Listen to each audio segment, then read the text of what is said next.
So good morning, everybody. I'm Steve Call. I'm the dean here at Columbia and also a member of the faculty. And my role is just to welcome you and get us started with a little bit of an overview and some introduction. And if you have any questions for me now or later as you're going through your engagement with the school and thinking about where you want to land, I'm always open. Shoot me an email or get my email from Brett or Christine. Happy to engage with you directly. But this morning I just am here to say I'm glad you're here and give you a little bit of a sense from my perspective of what ties this school together and how our approach to the curriculum is distinctive and what we're working on these days, what we're emphasizing these days. How many of you think you're interested in the MS program, the core program? Almost everybody. Anyone here for the MA? Yeah. A couple of folks. PhD students, dual degree? Yeah, okay. Well, I'll direct most of my remarks to the MS program, and I can take some questions about the MA. And I think one of the opportunities you have today is to ask the admissions folks and the faculty what the distinction really is in some qualitative way, if it's not clear enough to you from what you've read, because we have faculty from both tracks, and almost all the faculty cross back and forth between the two programs, so it's pretty closely knit together. But first of all, I would say, as Marguerite, who you'll hear from in a minute, and I were just talking, this is a fantastic time to be a journalist because there is so much work to do, and there is a kind of a call under our constitutional design and the constitutional design of other countries that are going through similar waves of political change and upheaval and disruption for journalists to essentially act as a source of clarity, accountability, and in Washington, D.C., coming up as a kind of dissent channel, because even without the character of the president-elect being such a departure, when you have a president and his party controlling both houses of Congress, it actually issues a call to journalists to get into the mix in a very important way. And so there's a real sense of mission at the school. We are a professional school. We are trying to prepare you to be journalists when you walk out the door and to go right into the field. Some of you will come with background in newsrooms. Some of you will have done reporting. Some of you will be career switchers out of teaching or aid work or coming straight out of undergrad where you may have worked on a college paper but not quite at the level of professional work that we try to prepare you for here. But this school has been around for more than 100 years, and so when the faculty comes to a moment like this in teaching journalism, preparing you to report, we have the benefit of a long tradition of what professional journalism in the public interest looks like.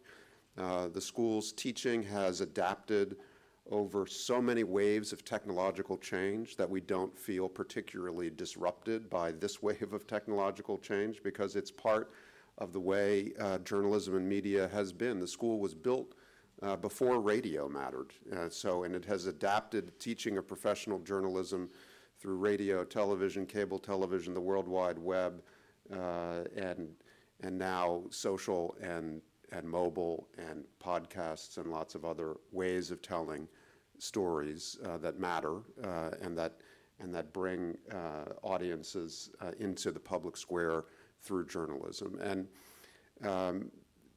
so we are both working very hard to continue to prepare you for the formats and the storytelling skills and the technical skills that you'll require in today's newsrooms. And at the same time, our curriculum is really grounded in the fundamentals of what great journalism requires, which is reporting, storytelling, narrative, writing.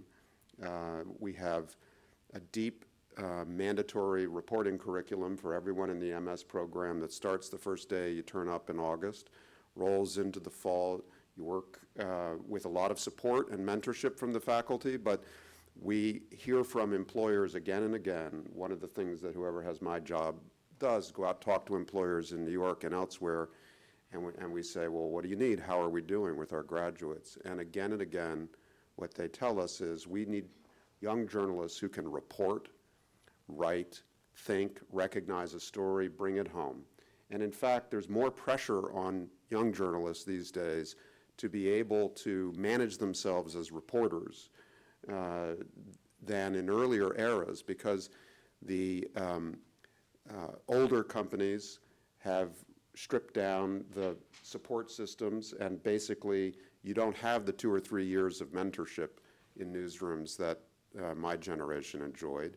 And then the leaner startups, the new entries, they're built for speed. And so everybody needs to be able to report accurately and deeply and to recognize how to tell a story at a somewhat earlier point in their careers, I would say, than 10 or 15 years ago. So we feel very aware of that on the faculty. You're carrying Columbia's tradition into the world, so we want to work very hard in the time we have you to make sure you feel confident about the basics of reporting and storytelling that are going to be the heart of what's expected of you when you get into the profession. We also have a real commitment to public service at the school. We're trying to practice journalism as well as teach it. We have a kind of clinical model that's similar to law schools. We have postgraduate fellowships that are available for students that are fully paid for a year in some cases to do public service investigative reporting and explanatory reporting, and Marguerite will give you an example of something that our students just popped into The Guardian this week that we're very proud of. And then downstairs, finally, you see our commitment to the way technology is changing the practice of journalism and the skills that journalists require to be effective. In the physical space of the Brown Institute for Media Innovation and the Tao Center for Digital Journalism, the faculty who are down there that include a statistician, computer coders. We have a whole research arm about how new technologies like sensors, drones, are shaping journalistic practice. We have experiments and internal grant making to try to develop innovative projects even during the course of the school year. So the faculty will tell you more about that. We have some excellent colleagues here who are on the edge of that kind of work. And then I would just finish by saying, I think this is my 4th year here, so I feel like I now have a much better understanding of where the real core strengths of the school are in the classroom and otherwise. And I would say there's really 2 things that have made Columbia work over a long period of time and that are very exciting for students. One is the faculty. We're almost all working journalists, and we've been around in the field for a good while. We love this business. We believe in it. We believe in the public mission. We believe in the practice and the integrity of good journalism, and we love the opportunity to share that in a seminar environment where we can work closely with students. It's not a lecture-based curriculum. It's a very sort of engaged, seminar-based, workshop-based curriculum. And we almost always, certainly by the spring in the MS program, everyone who's teaching is finishing journalism, some of which is intended to be published.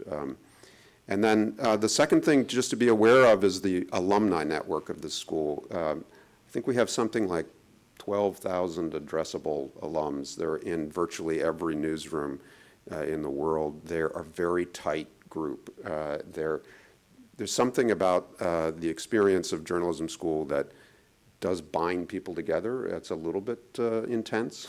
So in general, people who graduate from graduate school don't necessarily feel the same way about their old school as they did in undergraduate because you're at a different time of life.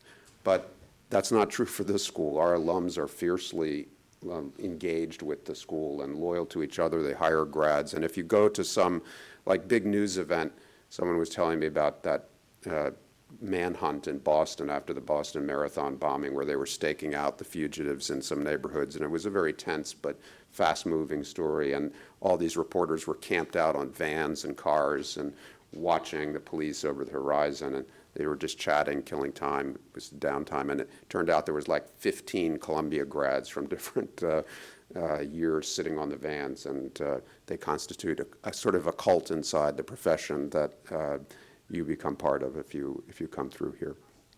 And they're a great resource also for mentoring and for connections and kind of ancillary teaching once you get connected with them here.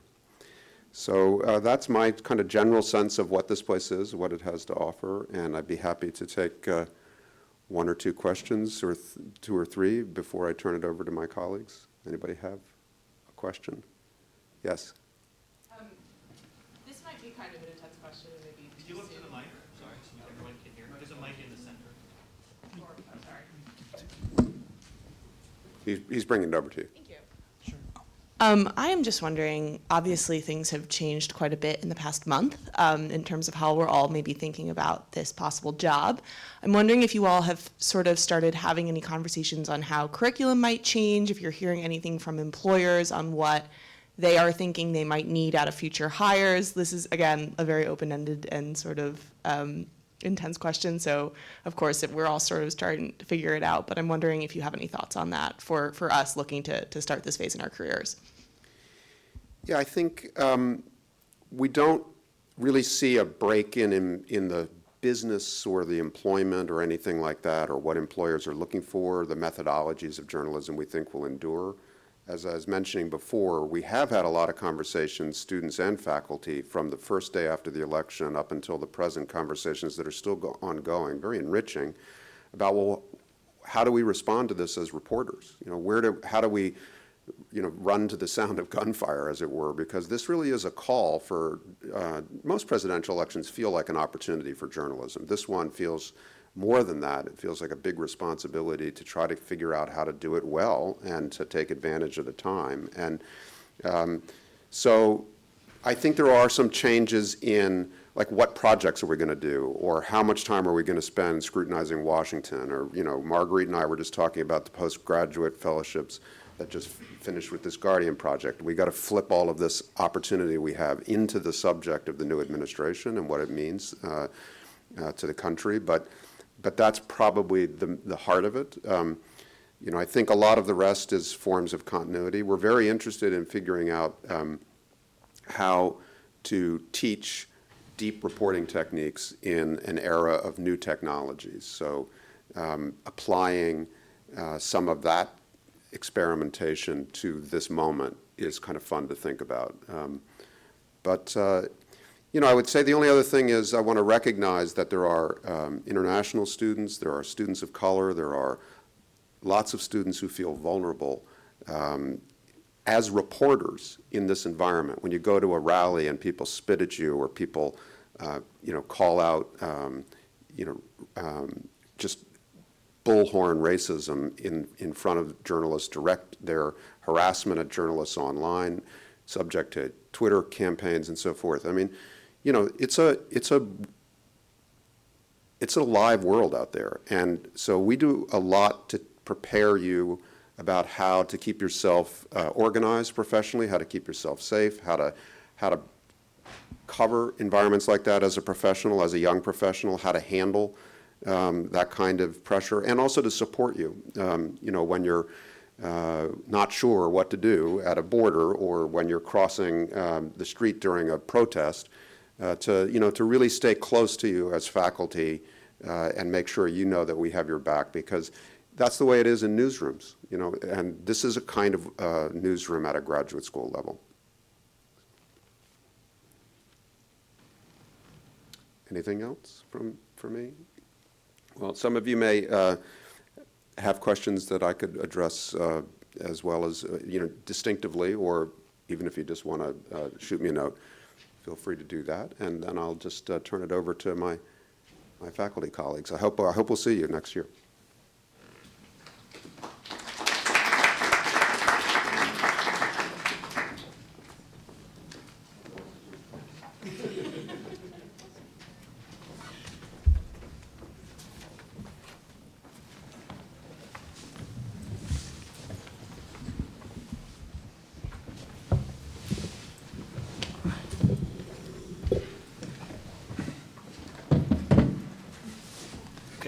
Again, welcome everybody. Thank you, Steve. Appreciate your comments and sharing your thoughts with us this morning.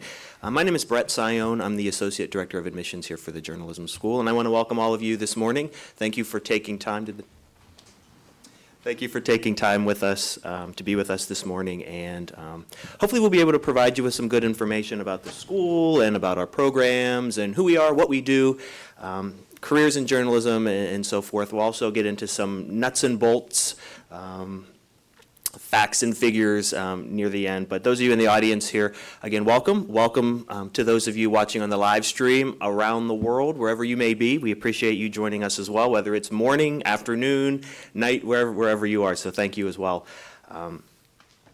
For those of you in the audience here, if you have the agenda, we'll have a faculty panel here.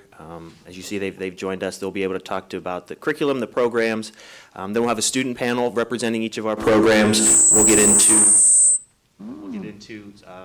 we on here? Still on? Okay. We'll get into some more career service information, admissions, financial aid information.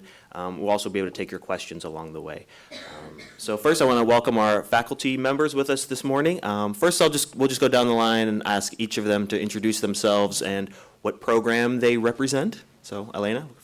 Hi, my name is Elena Cabral, and I am the director of the part-time program. How many of you are here to learn more about the part-time program? Great. Makes sense. This is geared to people who live and work in New York City and the surrounding area. It is the very same MS degree that you all have heard about. I'm a graduate of the program myself. I graduated in 1999, and I went on to work at the Miami Herald, a job that I got out of the job fair here. And I am actually now part of my job is to work with the career services team here, and you're going to learn a little bit more about that from my colleague. But together we put together the biggest journalism job fair anywhere, and I think that if it worked for me, more than a dozen years ago, it will certainly work for all of you. As Dean Cole pointed out, our alumni network is really vast, very loyal, and a good number of them come back to this expo to hire our students.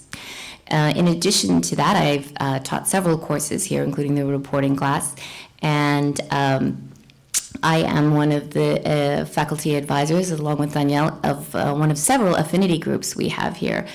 This one in particular is the Columbia chapter of the National Association of Hispanic Journalists, but we have several other organizations for Black journalists, Middle Eastern journalists, Asian journalists, LGBT, and you don't have to be affiliated with any of these groups to be a part of them. You just have to care about good reporting and coverage of all of these groups. So, it is a very enriching experience all around. The part-time program, I will say, is very special to me because I feel like for someone who feels that learning never ends and that this institution is something that you sort of waited a while to take part in, because you've graduated, you've worked for a while, you have a sense of what it is, nothing else that you don't want to do, but you have this desire to write, to get engaged with the world, to explore the city in a way that you hadn't before. This is the right place and the right time, and for part-timers, that time is actually extended over 2 years. You're essentially taking just one class at a time, except for a couple of semesters, and with the exception of a few classes, such as the reporting class and the law and ethics class, you are mixed in with the full-timers. But it's not a night school. It really is flexible, so that you can keep your job and work, but there's so much that goes on in this building all week long that it's the sort of thing that you really do want to be prepared for, that you want to have a conversation with your employer to make sure that you have the room, the flexibility, the hours to put in terms of reporting and writing. Because it's not just about what happens in the classroom here.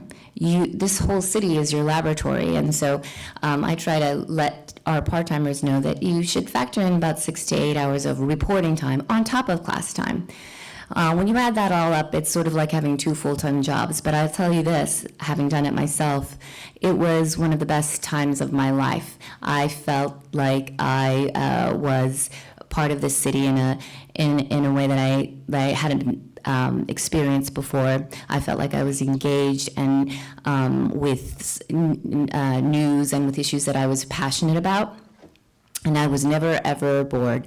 And I have left my business cards here for you to call me up or schedule an appointment. I'm very happy to meet with any of you to give you a sense of what this program is like, the challenges, and how our students manage work, life, family, and school. It is possible. Hi, I'm Daniel Alarcón. I wanted to just build off of what Elena said. This is my second year here as a full-time faculty member. I can't tell you how exciting it is to come into this building every morning. There's so much amazing stuff that happens here. There's so many amazing people that come through the door, and in informal and formal events, people coming into classes. The faculty here are broadly people that I am honored to work with, and so I'm one of the younger faculty members here, and it's been a tremendous pleasure to be here just for 2 years, and it's incredibly exciting to get to work with the students here who are pretty amazing. I am the executive producer of a podcast called Radio Ambulante, an NPR podcast that covers Latin America in Spanish, also covers the U.S., Spanish-speaking communities in the U.S., and I'm one of the professors in the radio program. So our radio program is open to MS and MA students, and it is really robust and growing. We have this semester coming up in the spring. We're going to be adding a new class that is kind of in the podcasting vein, sort of this American Life or Radiolab style class. It's a very small workshop of 12 students. We'll be creating a podcast throughout the semester, and also putting on a live show at the end of the semester down in the Brown Center. So if you're around in early May, I encourage you to come check that out. I'm sure it'll be interesting. It's going to be the first time we do it. The reason why we created that class is because last year we had so many students who were interested in radio. Steve mentioned that the school's been around before radio was big, and now radio is bigger than ever. It's really a golden age for audio journalism. Our graduates are everywhere. Our graduates are in every newsroom, every NPR station, every podcast company, whether for-profit or a nonprofit distributor. And that's been impressive. I was just at the Third Coast Festival in Chicago a couple weeks ago, which is like the big radio nerd out that happens once a year. And I can't tell you how many Columbia graduates I ran into, people that I didn't know they were part of this extended family. So that's really exciting. We have all students, and this happens every year, because I know like a lot of people are looking, I'm looking at you and you're like, what's up with radio? I'm not interested in radio. It happens every year that people come here thinking they know what they want to do. And one of the things I really like about the school is that in August, there's kind of this, I think, are we allowed to call it a boot camp? Is that? Okay, well, it's kind of has, I just did, I guess. It certainly has boot camp qualities to it. You come in and every student will get a week of audio. And some of you who will be here next August will, quite against your own volition, fall in love with radio and fall in love with the possibilities of radio and fall in love with the way you write for radio and the way you capture the human voice and how your stories jump and have a sparkle and an intimacy that they might not have with print or with other medium, and then you'll be in it, and you'll have access to our studio on the 5th floor. We have adjuncts who come in and teach, who work at NPR, at Gimlet, at Planet Money, at Marketplace. These shows that you or your parents maybe listen to, or someone might listen to, that are, I think, exemplary, great examples of excellent journalism, excellent storytelling, rigorously reported stuff that is, entertaining and educating at the same time. Then there'll be audio skills in the fall that you can take, and then in the spring we'll have these two classes, the one that I just mentioned, kind of the podcasting class, audio storytelling workshop, and then our other course, which is a bigger course of 18 students, we did 21 last year, which was intense, which is Uptown Radio, which is a Friday weekly show, 4 o'clock. If you come in the spring on a Friday at 3:30, you will see a bunch of panicked students running around the 5th floor. And it is a beautiful thing. It is such an intense learning experience. It is it's amazing to watch the students go from being terrified at the beginning, in January, right after Martin Luther King Day when we start. Our first broadcast is 4 weeks in. We do a dry run on the 3rd week, and it's bonkers.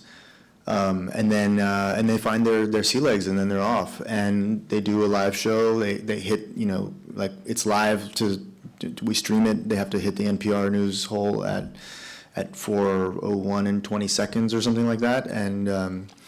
And they do it, and they pull it off, and they tell amazing stories. And from last year's class, we had a student go off to get a Kroc Fellowship. We have students interning at WNYC. We have students working at Gimlet. We've had students with pieces on Marketplace and All Things Considered, on the Criminal podcast, and it's just on and on and on. Really talented bunch. They have great teachers, so that helps.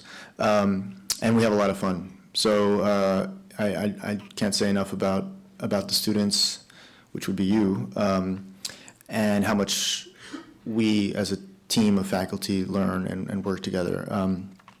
My colleague Carrie Donahue has a ton of experience. We have great teachers like Sally Herships, on and on and on. We have great guests that come through all the time.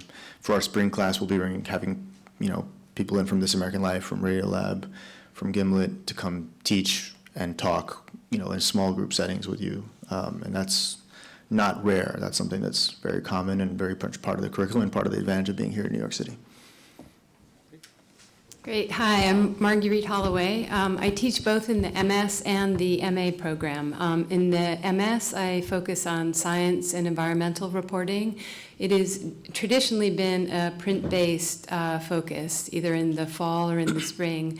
But last year, and this gets to one of the points that Danielle and Elena were making, there are a lot of collaborations and sort of organic experiments that are arising here because the faculty is very excited about trying new things, working together, and also because the students are really interested in those kinds of collaborations and experiments. So last spring, for the first time, I collaborated with a video and documentary professor, a colleague of ours, named Dulin Tu. And we created a video storytelling class about science and the environment, which was a very different approach to both of our classes, but was very exciting, and the students have done extremely well coming out of that. So just to reiterate, there's a lot of sort of engagement around trying new things and working with different faculty and students in different ways. I'll tell you, I know there are not that many people here who are applying to the MA program, but I'll tell you a little bit about that, and then I'm happy to answer questions. The MA is in its 11th year, and it was the curriculum in the MS program is really focused on sort of the essentials of journalism and learning these skills and learning how to report and learning how to think like a journalist. Even though you might get some subject area specialization, say you take a business reporting class in the spring or a sports reporting class, something like that, that's not just really the main aim. In the MA, the aim is to have you become very deeply grounded in one of 4 areas. There's science, environment, and health, which I teach. There's arts and culture, business and economics, and politics and government. And that program is for journalists who have experience, usually it's at least 5 years, sometimes it's 30 years, sometimes it's a lot less if it's a person who shows sort of real talent and engagement with the subject area. That doesn't happen often in terms of accepting people who have less experience, but it does happen occasionally. And so we're not teaching them basics in terms of what the MS program does. We're really trying to teach them how to report on those areas specifically. So they have a year-long seminar that is co-taught, in my case, by a journalism professor, myself, or my colleague Jonathan Weiner, and by scientists. So we meet twice a week. One is a focus on journalism, one is a focus on the area of science we're looking at, which ranges from physics to climate change to neuroscience to ecology, and it runs the whole year. And in addition to that, the MA students take courses around the university. So again, in the science concentration, which is the one I'm most familiar with, they take courses at the Mailman School of Public Health, in the ecology department, biology department, and the idea is that they're really getting deep into some of these fields. You can't cover everything, obviously, within a year, but the MA really tries to expose people to ideas and themes and ways of reporting on these fields that they can carry into covering any subject area.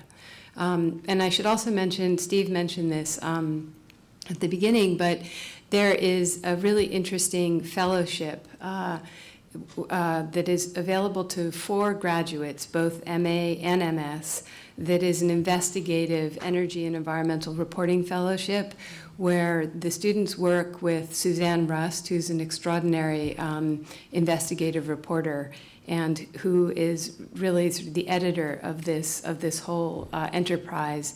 And they will spend up to a year doing deep investigative work on something. They broke a story last year on Exxon and what it knew about climate change.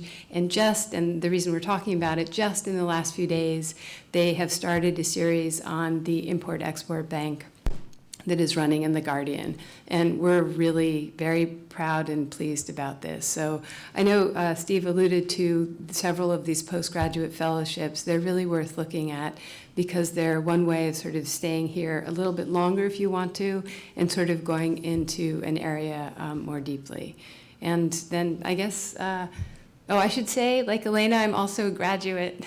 And it's true that there is this, I'm still in touch with a lot of the people that I went to school with. There is this sort of, I wouldn't say cult, I don't like that word, but there is some kind of connection that you have with people going through this program that they have both described and that Steve described, because it is very, very intense. It is very intense. It is a lot of work.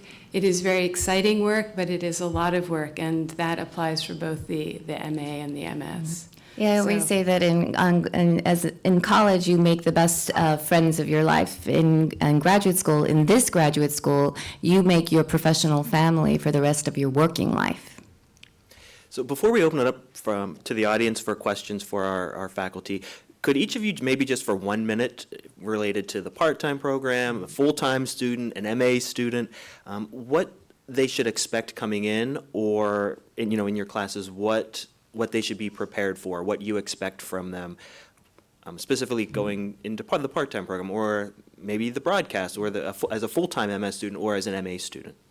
Well, I'll be brief because I said before that I think that the part-time experience is really special in that you can hold on to your job while doing this program. But I would think that the expectation is, and it's certainly true for our part-time students who are career changers, that the ultimate goal is to get out of your job and just dive into journalism, and so you hopefully are willing to let go a little bit of the schedule that you have, that you're grounded in, as long as it doesn't diminish your salary, as long as it doesn't become difficult for you to manage this program, and transition into a journalist who essentially is on all the time. You know, I'm always reminding students that, you know, when they're out in the city, going to dinner, going to the movies, you know, walking through Central Park, anything could happen that might, you know, require their skills. You know, with their mobile phones during the boot camp, they're taught how to shoot and edit video right away. And so, you know, it's a transition into a mindset, and you have to be ready for it. So, as I said before, it's really important that you discuss this with all the people who are important in your lives, your spouses, your kids, your bosses, most importantly, your bosses, and that they have a sense, not just that this is an important thing for you to move on in your career, but in many instances, it's actually a really great way to improve the job that you're doing. Every organization has a message, and you can let them know that you're doing a lot of great things in the area of social media, learning a lot of new tools like Data Miner and how to use Twitter very strategically. You're certainly going to learn how to write better, and you have to have the willingness to forget everything you think you know about good writing and be essentially torn apart so that you can be built back up again. And that takes time. So time is really sort of this precious commodity that we never have enough of, but part-timers, I think, when you're willing to make that leap and you're willing to skip movie nights and nights out with your friends, I can guarantee you that the things that you will be doing will be much more exciting, engaging. You will never miss that previous life, but it does take that commitment. I guess that sounds kind of cultish, right? That sounds a little bit. Forget everything you know. Everything you know about good writing, because I think we all come in here thinking that we're, you know, these wonderful poets, and then we sort of have this harsh reality that, you know, in terms of journalistic writing, not so much. I think in terms of broadcast, you know, you know, anybody can learn to record decent audio in about 20 minutes. That's not, the technical part I think often scares students at first. They've never handled a microphone, they've never done, it's just press record. I mean, it's like super easy. Learning to edit audio on Audition or Hindenburg, the two platforms we use here, is also, I think, particularly for younger students who, you know, shoot a little video and then cut it up and put it on Snapchat or something. Like, if you know how to do that, the logic is very similar for manipulating audio on these platforms. And again, that can be learned in you know, the startup time to get going and cutting audio and doing stuff right away is very minimal. The stuff that I think is harder is having a sense of what a story is, having a sense of where stories come from, how we find them, how we frame them, how we structure them, and finding the best way to hook audiences on those stories, and that I think is a lot of what we focus on. In the MA program, the students, I think, are coming in.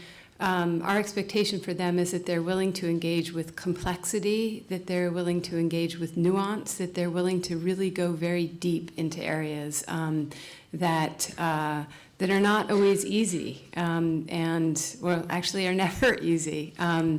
And that they're also willing to take risks with regard to storytelling, because a lot of them, as I said, are journalists who've been working for a long time, usually in a kind of specific approach, not formulaic necessarily, but within sort of a set of constraints that are almost second nature to them by the time that they get here.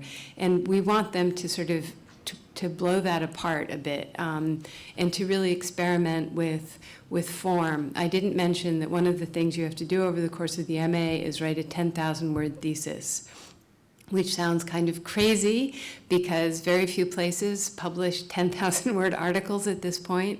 But the rigor of going into something so deeply for 7 months, producing something at that scale, and thinking through your characters, your scenes, narrative on sort of that kind of a stage, really helps whatever kind of writing or reporting or storytelling form you use when you get out.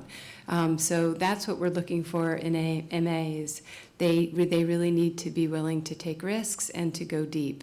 And as I said before, it's an intense program, all of them are, but there's a lot of reading in the MA too. I guess that is always a bit of a surprise to some of the incoming MA students. And I also didn't mention a course called Evidence and Inference that is taught by our former dean, Nick Lemon. This year it's being taught by Tally Woodward and Jelani Cobb, a new faculty member. And it is trying to look at how different fields think about evidence and how that relates to journalism or how it doesn't. What is different about our practice, our orientation? So there's a lot of querying of our sort of professional standards and sort of way of thinking, habits of mind, which you also have to be willing to engage in. I wanted to add something because the main Dean Cole alluded to it. When you come in, you start this boot camp situation early August that sort of folds seamlessly into the first 7-week term, which is a reporting class. I've taught it twice now. It's really a lot of fun. It is very intense because if you're uncomfortable talking to strangers, if you want to be a journalist, you have to get over that. And you need to get over it right away. And the first year I was working with a very, very experienced, very excellent professor named Linnell Hancock, and her philosophy for that course, which I've adopted, is just like throw students into the deep end right away, because that's how they're going to learn. And first day, it's like, okay, Linnell assigned everyone a neighborhood in the Bronx, come back with 10 sources. What do you mean? Like, well, just go up and people and start talking to them. And I think that's a really important skill set, to just get over it, to be brave. We had a student who had her notes stolen, and I of course she called me on my cell phone, and I said, it's okay. And she was like, I'm not going to let you down. And I was like, where are you? She's like, I'm hiding behind a trash can, and I'm going to get those notes back. And I was like, come back, just don't do that. Like, just come back, it's fine. And then she came to class the next day, and she's like, I got my notes. Wow. That's So they really, and I don't, not that I recommend that or support that, but I think she just didn't want to let Linnell or me down. And we that reporting course is really designed to give you the scaffolding and the introduction to this in a very intense way, so that's what you're going to build on for the rest of the year that you're here. We have time for a couple quick questions. So if anybody in the audience, we probably have time for 2 or 3 questions. So those of you that have a question, if you want to go to the mic in the center aisle, and we'll take as many as we can get to in the next few minutes. So.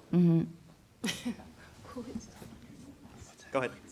Hey, my name's Danielle. I'm interested in the MS part-time program.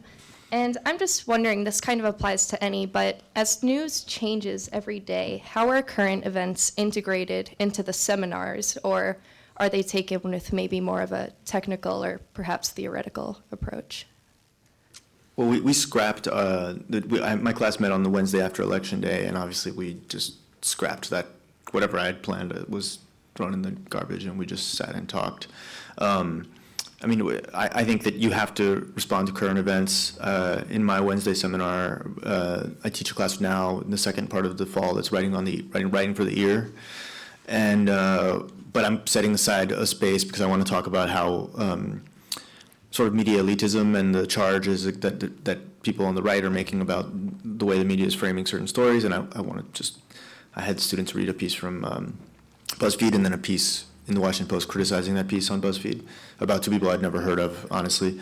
And I just want to know what the students think, and I want to create a space for the students to talk about that. And I think a lot of my colleagues have done the same. Current events, that's the essence of what we do as journalists, right? So of course it has to be incorporated, and I really admire the fact, so a syllabus here doesn't look like a syllabus you had in college, and it's certainly not as rigid as that. And also, the program is what we refer to as enterprise-based, meaning we don't spoon-feed you the stories, we tell you to go out there and find them, and in that process you develop a news judgment, a sense of news sense. Meaning, if a story about immigration is interesting, but why is it interesting now? And you certainly don't have to look very far to find a strong news hook for that, and many, many other stories in the city.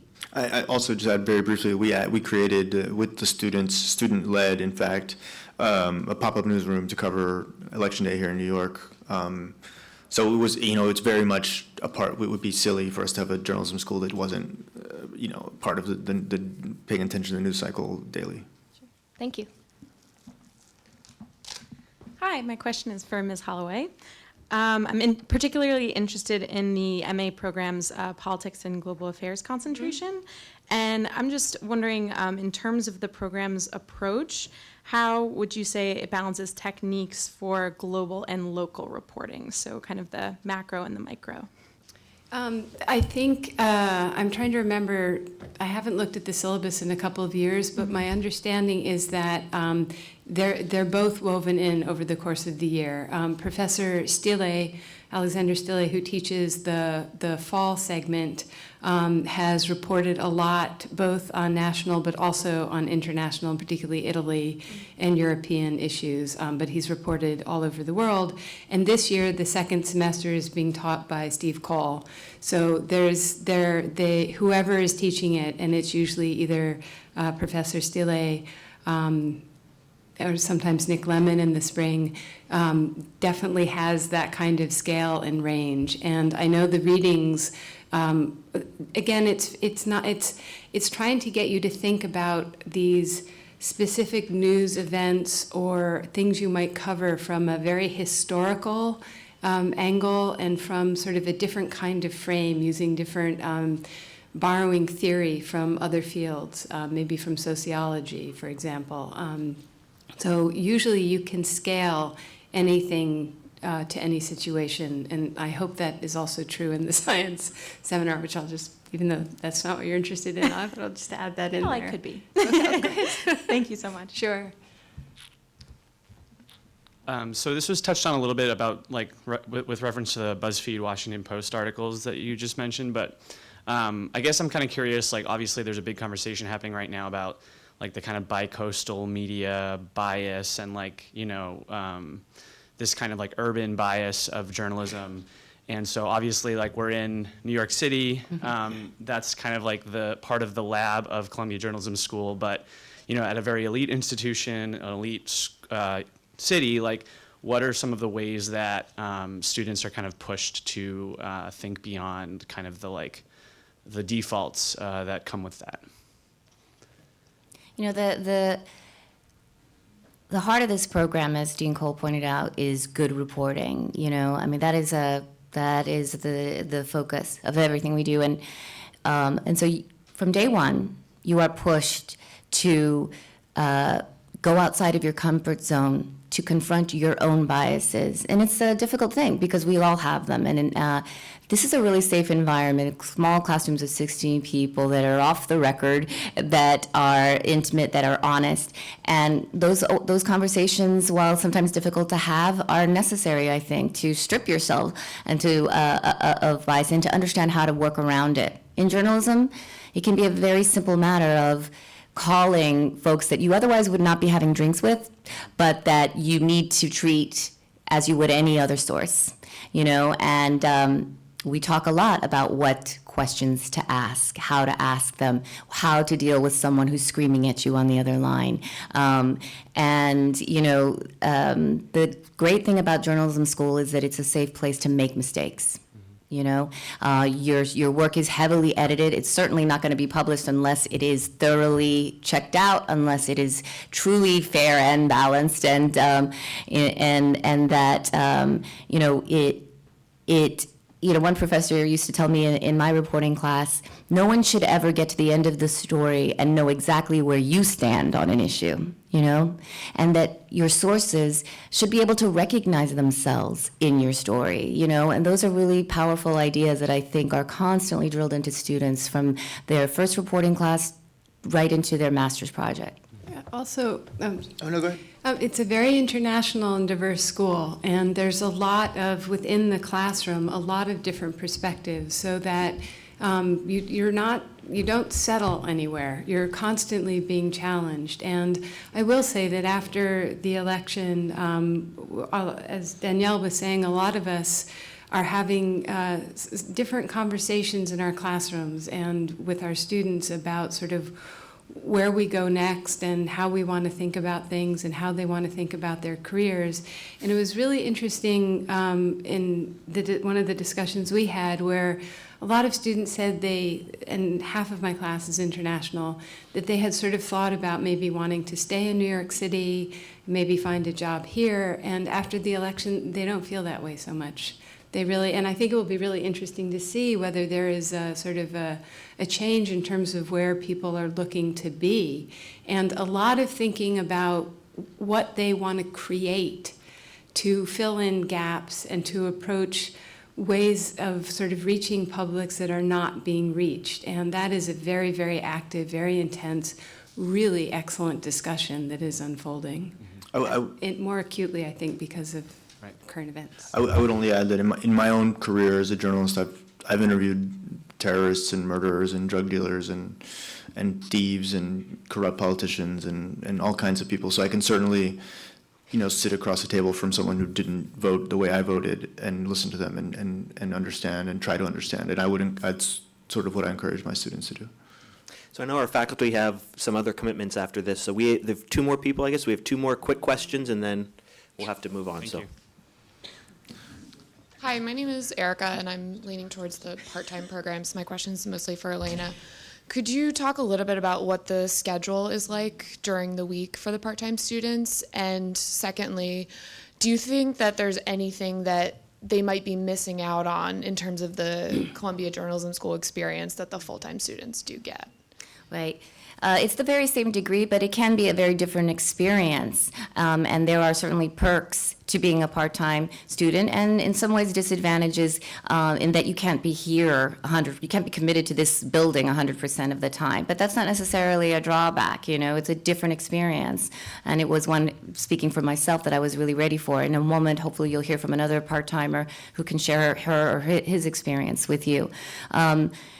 Each semester is different, but I'll tell you that in the beginning, when you are admitted, you're asked which reporting class you'd like to be in. That's the fundamental reporting class that extends over the summer. You can either take that on a Saturday from 10 to 4, or you can take it on a Tuesday or Thursday night from 6:30 to 9. And a lot of classes are run that way. So there will always be an evening option, but there will also going to be options for you to fulfill requirements on classes that meet during the week. It may be very sad for some of you, it certainly was for me, to have to say, I really want to take that class, but I just can't make it that day. And others who are bold enough to say, look, if I work extra hours, can I take the afternoon off on Thursday? That sort of thing. But again, there are usually options. So maintaining a full-time job is possible. Will there be classes that you can't take? Yes. But unlike, the full-time program, there are certain classes, such as the book writing class, that you can actually have two shots at. It's a class that is selective, so you have to get in with a great idea. And if you don't make it in the first semester, you can try again the second semester. And so there's a balance there between things you give up and things that you can actually take advantage of. But I think it is important to open yourself up to a lot of different opportunities, to come to lectures, to come to some of the career services talks, to come to a session on how to write a killer cover letter, that sort of thing. And if it means taking a little bit longer of a lunch break than you're supposed to, that might be possible. Don't condone it, but I will say it has happened. But as I said, I take very seriously people's responsibilities to their workplace, and I certainly did it. And I'm constantly amazed at how much our part-timers, and I think all the faculty will agree with me, how hard they work, how committed they are. They're never, they're not never, but they are rarely late with assignments, because if they're late with that, they're late with everything else in their lives. And so, it's a sacrifice, but it absolutely works. Thanks. And last one. Hi there, my name's Christy, and I recently graduated from a life science program at McGill University in Canada. So I'm really interested in taking the Master in Science program, but I also have a question. Are there common courses that I can take that shares between the Master in Arts and also the Master in Science? Because the reporting of science is also intriguing for me. Yeah, there is no real overlap. There's some courses in the second semester that some of the MAs might take in the MS program, Right. but they are very distinct. That said, there are a bunch of courses within the MS program that look at, sometimes there's the Science and Environmental Reporting Seminar in the spring, as I described, that we did with a sort of from a video perspective last year, but there's also this year reporting on mental health. There is investigating healthcare, and then there's a science reporting class that will be taught by the amazing Randy Hutter Epstein, who is also an advisor in the MA thesis. Okay, so there project. are courses that I can take in the MS program that are related to science Yes, as well. and they're not, there's no specialization in science in the MS. There was when I was here a very, very long time ago, but now sort of the subject area specialization is the MA. Right. But you definitely can take courses, and then, everything helps reporting on science. So a narrative class will help you, a business reporting class will help you, so there's a lot that you can do that will support that interest. Okay, perfect. Thank you. You're welcome. Small.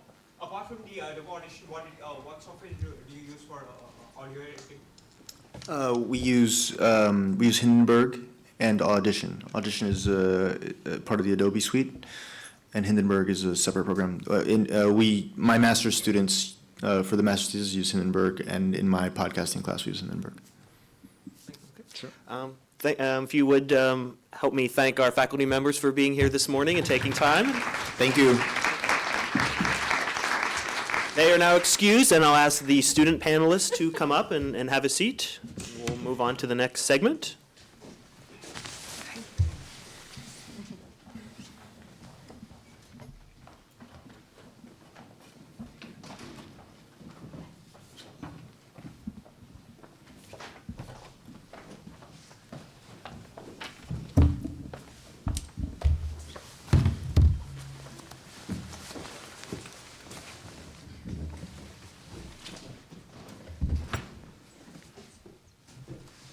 Okay, and now thanks to the three of you for being here this morning and taking time. I know some of you have some other commitments, so we appreciate you being here. First, if we could just kind of go down the line, and if you would just give us your name, where you're from, and what program you're currently in. I'm Jamie Mays. I'm from Houston, Texas, and I'm in the Masters of Science program. I'm Aditi Malhotra. I'm from New Delhi, India, and I'm in the MA Science program.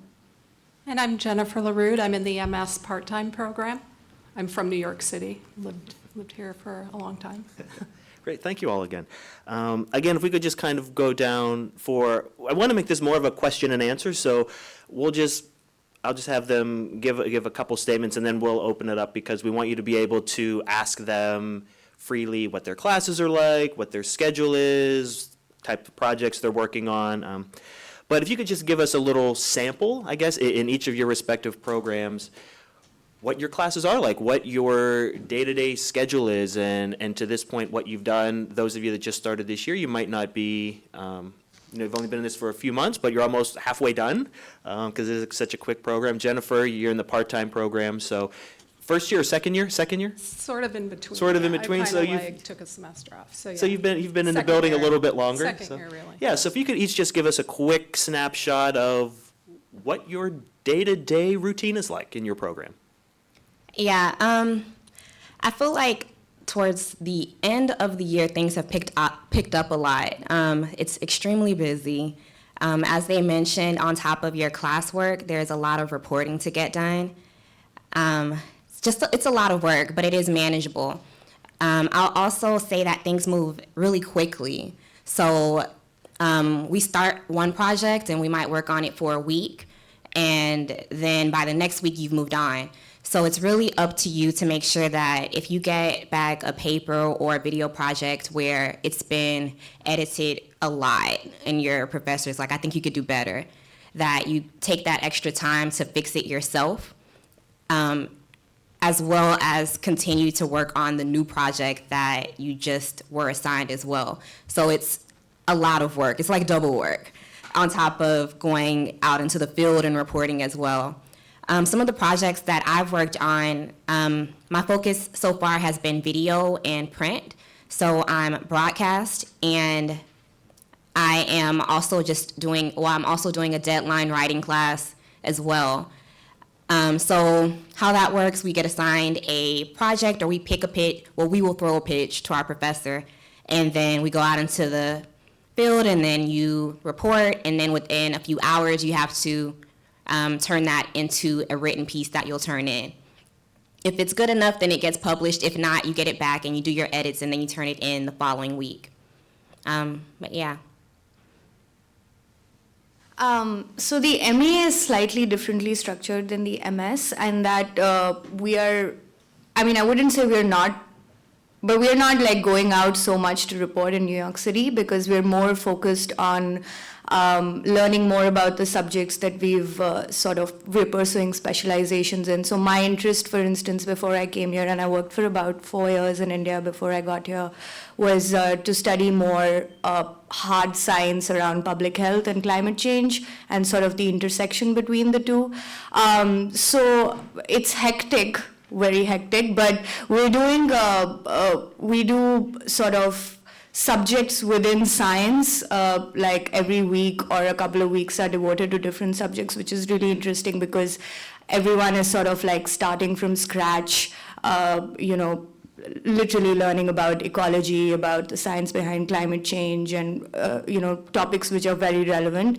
A large portion of the MA is also focused on the thesis project, which is essentially like a long-form reporting project that all students undertake.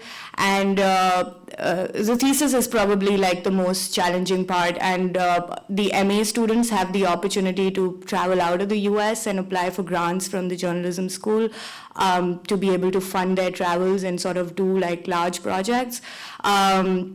So that takes up like quite a bit of time during the fall, because you're researching and you're sort of bringing everything together to justify that your project demands the amount of money that you're asking the school for. And then most of the winter break goes into reporting it out, and most of the spring goes into writing it. And what we also do, which is slightly different from the MS, is that we take electives.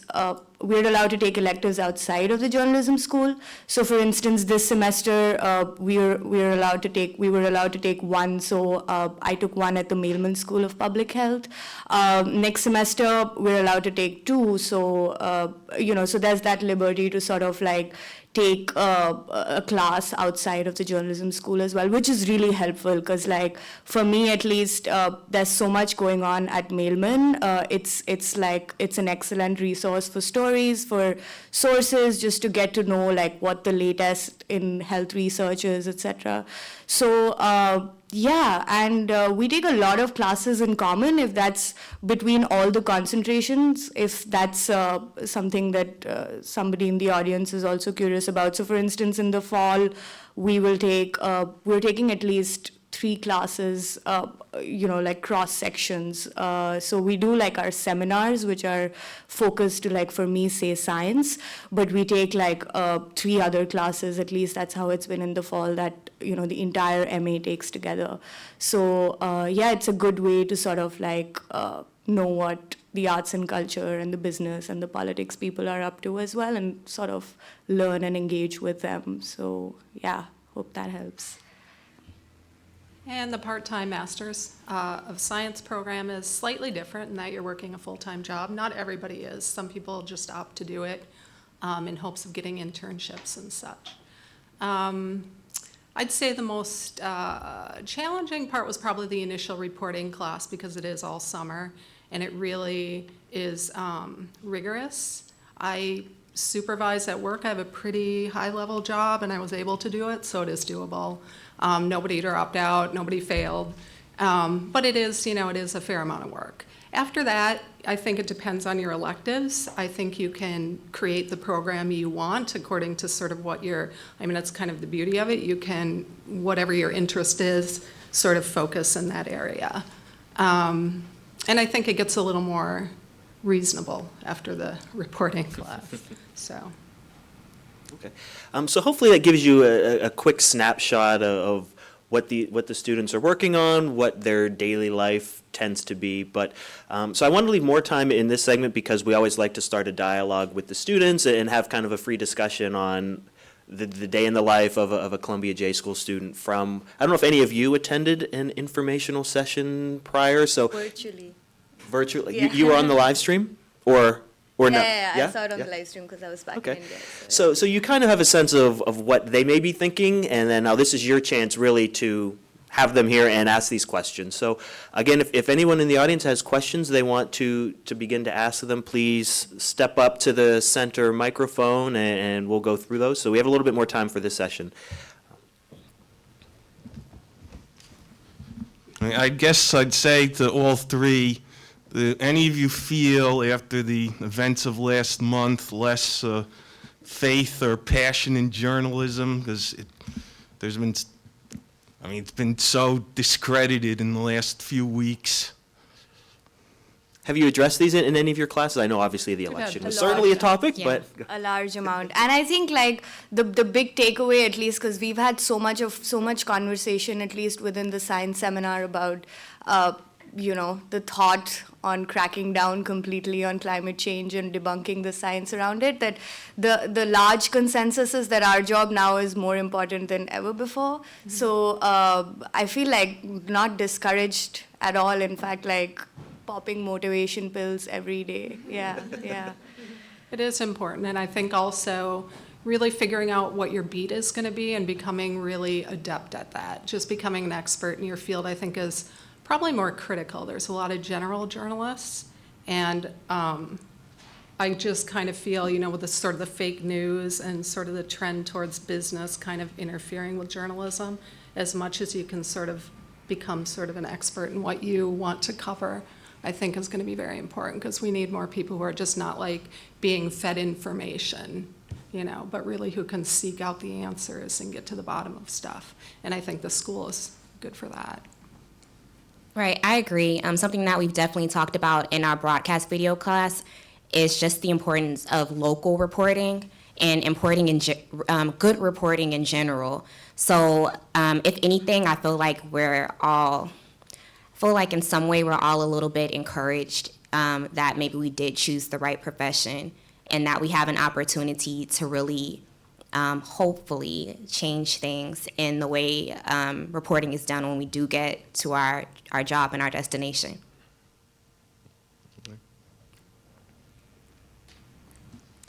Hi, my name is Callie, and my question is for Aditi. Basically, I'm wondering how much before you got into the program, how much has the program helped to direct your goals in journalism versus how much did you kind of come in knowing exactly what you wanted from your professional career? Sure. So I was, before I got here, I didn't really report on a specific beat.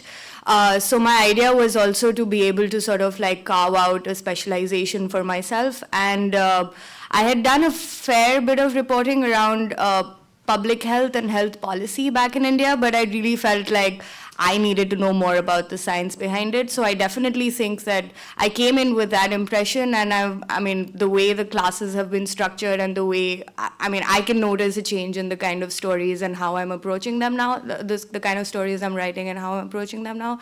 So I'm definitely like happy with the way I'm moving forward towards what expectation I had before I came in here. Yeah, if that helps. Does that answer your question? Absolutely. Okay, yeah, great. Thank you. Hi, Jennifer and Jamie. I'm wondering if you both can speak to any background you might have had before you started this program in writing, if you had any freelance clips, if you had any sort of experience in media at all, and what sort of hard skills that you have been learning through the program that have helped, or sort of tricks you didn't know you need that you're learning through this intensive experience.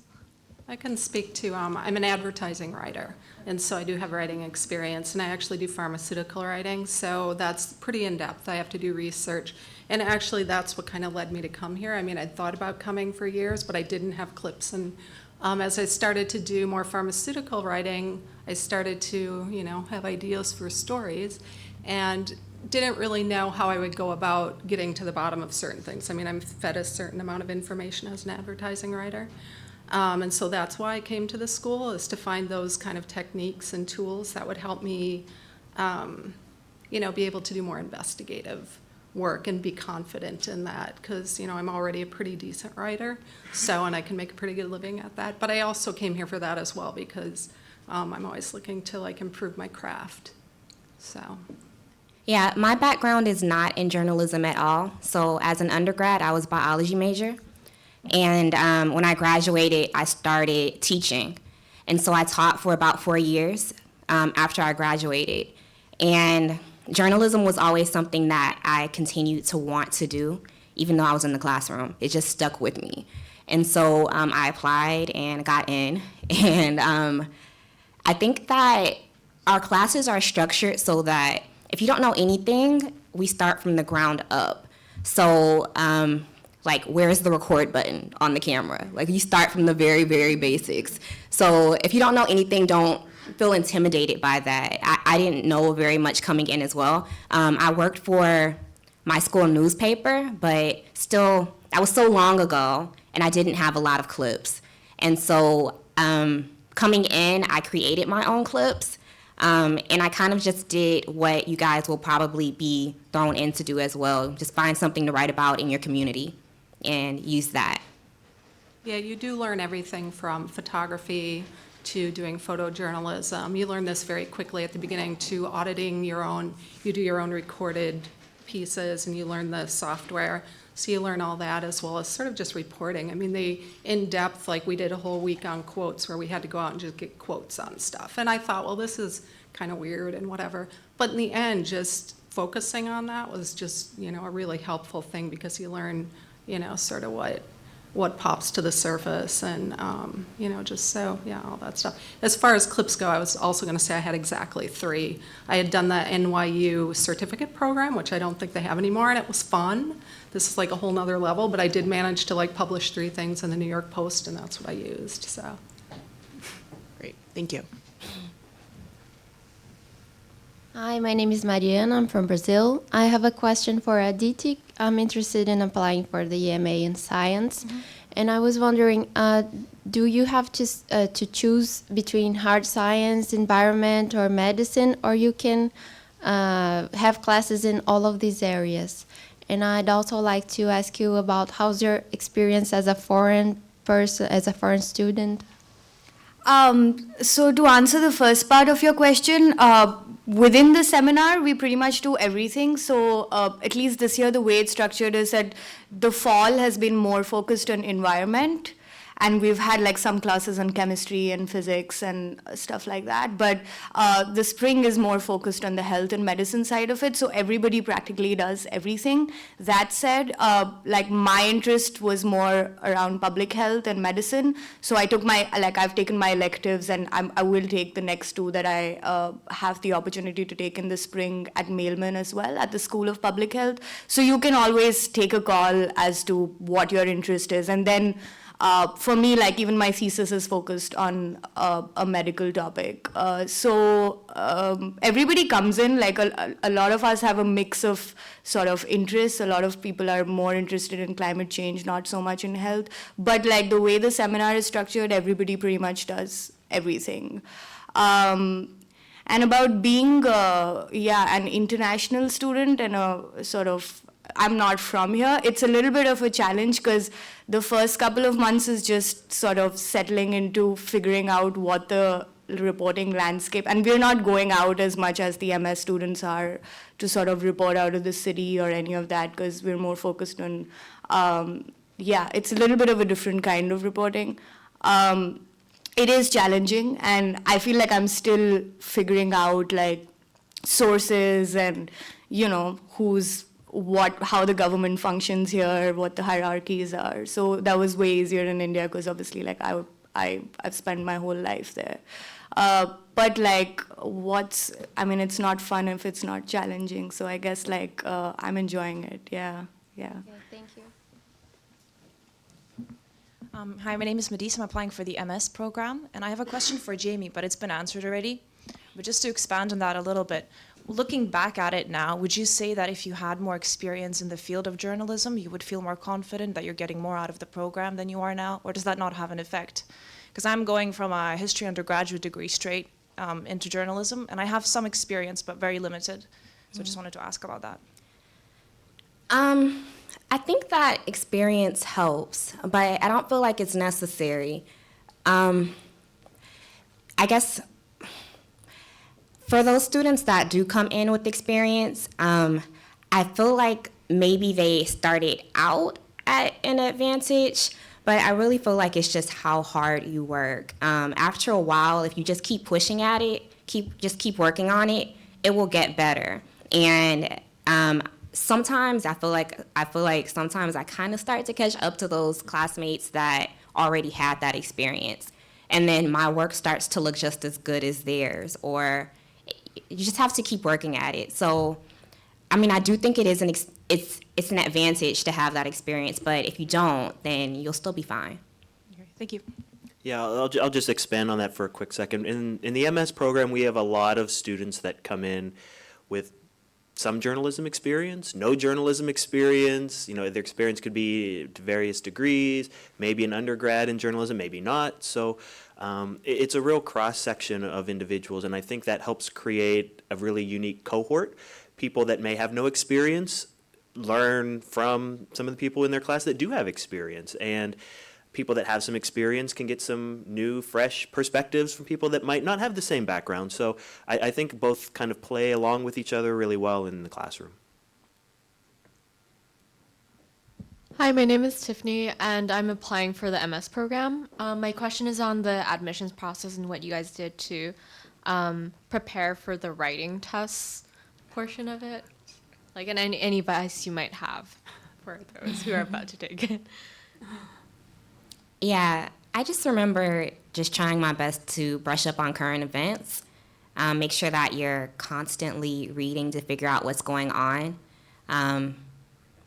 And also just, I mean, if you have time, speed writing would, I'm sure, help. Like, just, like, if you have that, if you read a story and then give yourself some time to process that story and then rewrite it kind of in your own way, or take something that you already know about and then see how quickly you can write it, and then focus on the who, what, when, where, why. I felt like those two things help. So just keeping up with current events and then trying to practice writing quickly. Yeah, I agree with that. I would say just make sure you know all the top stories of like this past year and have something to say about them. And make sure your computer, I had a little computer glitch. You might have come up to try to help me. Like, it was, I don't know, I had to backspace to erase stuff, so somehow I managed to do okay on it, but it was kind of a nightmare. But anyway, yeah, make sure your computer's like set your preferences and everything before you start. And we will talk more about some of the admissions information and things just like the writing tests and other components in just a little bit. Great, thank you so much. Sure. And we have time for 2 more questions for the group here. Okay, so I have a general question about student life. So if I'm in the MS program, do I still have time for, say, if I want to join a varsity sport or like, you know, socializing? How do you balance between work, socialize, and sleep, I guess? I think it just depends on what your focuses are. Right. And how hard you want to work. So I know people in the program who told me that they're doing plays, or they're doing intramural sports, like you mentioned. And then you see people who are just here all day long, like they're here in the morning, and then you see them there working at night. You really get out of it what I think you put into it. So, and then it also depends, like what was mentioned earlier, maybe you already have that experience and that background, so you feel like you don't have to work as hard, but I feel like you should just give this your all. Like, I don't suggest doing a play. I really do suggest like just throwing yourself completely into this and then still making time for yourself. You know, make time to, if you need to go work out or get your nails or your hair done or hang out with friends.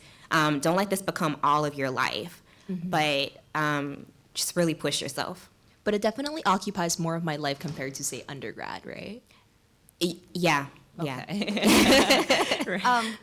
I also add to that? I mean, I had this question as well before I came in, because every time you speak to someone who went to the J school, they're always like, oh, we didn't sleep and like it was so hectic, which it is. It is like, because it's also 2 semesters, so I mean, the MA batch is here for 9 months and the MS are here for like 10 months. So I just feel like I came in with that, with the idea that I'm here at the J school and I'm here to like learn more about journalism, and there's tons happening within the school itself. So like literally, if you want to break out of the academic aspect of it, there's so much happening. Like there's something happening right now in the Brown Center, so like there's always room to sort of like get out of the academic scape just within the sort of boundaries of the J school as well. Yeah, I mean, I just feel like you've got like 9 months or 10 months to spend at the J school. You might as well make like the best out of it. Yeah, make the best out of it. Yeah. I'll also add for part-timers, there are a lot of part-timers who do get involved and they audit classes in other schools. They, one is on like several boards, you know, like she does all our parties, she does all the get-togethers, she's on the student council, she audits in the law school. So there's a lot of opportunity even as a part-time student to kind of, you know, time permitting, and she has a full-time job. I don't know how she does it, but. Okay. So it all comes down to like time management. Yeah, and sort of your priorities, you know. Okay, thank you so much. Okay, one more. Thanks. I have a related question, which is that I'm curious how the J School prepares students as part of the curriculum and in a more informal mentorship capacity for scalable journalism jobs, because the field is very demanding. I'm someone who's been working much more than full-time jobs for a couple of years now, and you know, I think that no one comes into this program with the expectation that they won't be working very hard and working a lot, but that there is framework in place to help structure that seems really important to me, and I would love to hear what you guys have to say about how you. So as far as you have a full-time job, would you be part-time or would you be a full-timer? I think that I have not decided yet. I have the opportunity to keep on working at my current job if I want to take advantage of it, but there are other factors as well. I don't know what the next 6 or 7 months will look like for me, especially depending I think there are benefits to both. Like I feel like the full-timers get the benefit of really being able to immerse themselves and be up here. At the same time, I think during your time at school, a lot of stuff is thrown at you for both part-timers and full-timers. And as a part-timer, you get a little more time to process stuff and kind of integrate it. Because I feel like if I were taking 3 times what I'm taking, even if I weren't working a full-time job, it's just a lot of new, for me, because I'm not a journalist, a lot of new information. So for me, it's been good to sort of spread it out a little bit, give me time to figure out sort of what I want to do next. I think if you are a journalist and know what you're doing and have the money and whatever to take a year and go for it, there's benefits to that too. Just being able to like network and be up here and use all the tools you learn. So, but it's all manageable. I mean, I think you just have to decide how much time you want to give it. Because there are people who do full-time and they have internships and jobs on the side. And Yeah. so there's just a variety. Because it's pass-fail, so Right. you can do all of that, but our professors really push us to Consider it a full-time job if right, you're here full-time. yeah. Like Elena Cabral was saying, it's really like 2 full-time jobs, and it can be, it's just how hard you want to work. And the classes you choose too, how you mix them up, because some are more challenging. Some require a lot of writing, some require a lot of reading. So it just depends. Like I'm a writer during the day, so sometimes I like to not do. I mean, I've done my writing classes, but it's like nice to do ones that, so I'm not writing all day and then writing all night too, so you can sort of figure that out. Thanks. Thank you all. Appreciate it. Thank you for taking the time out of your Saturdays to be with us today. Appreciate it. Thank you.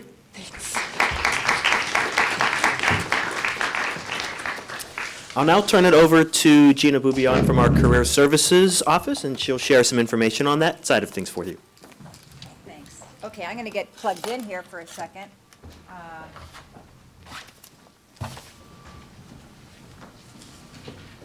Just bear with.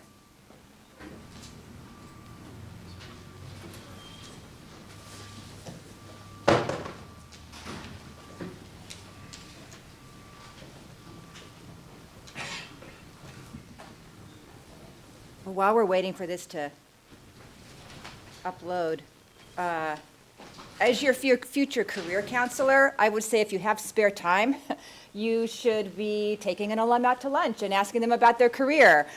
You can perhaps freelance a story, or you can go out to your beat for the 5th time, or the 4th time.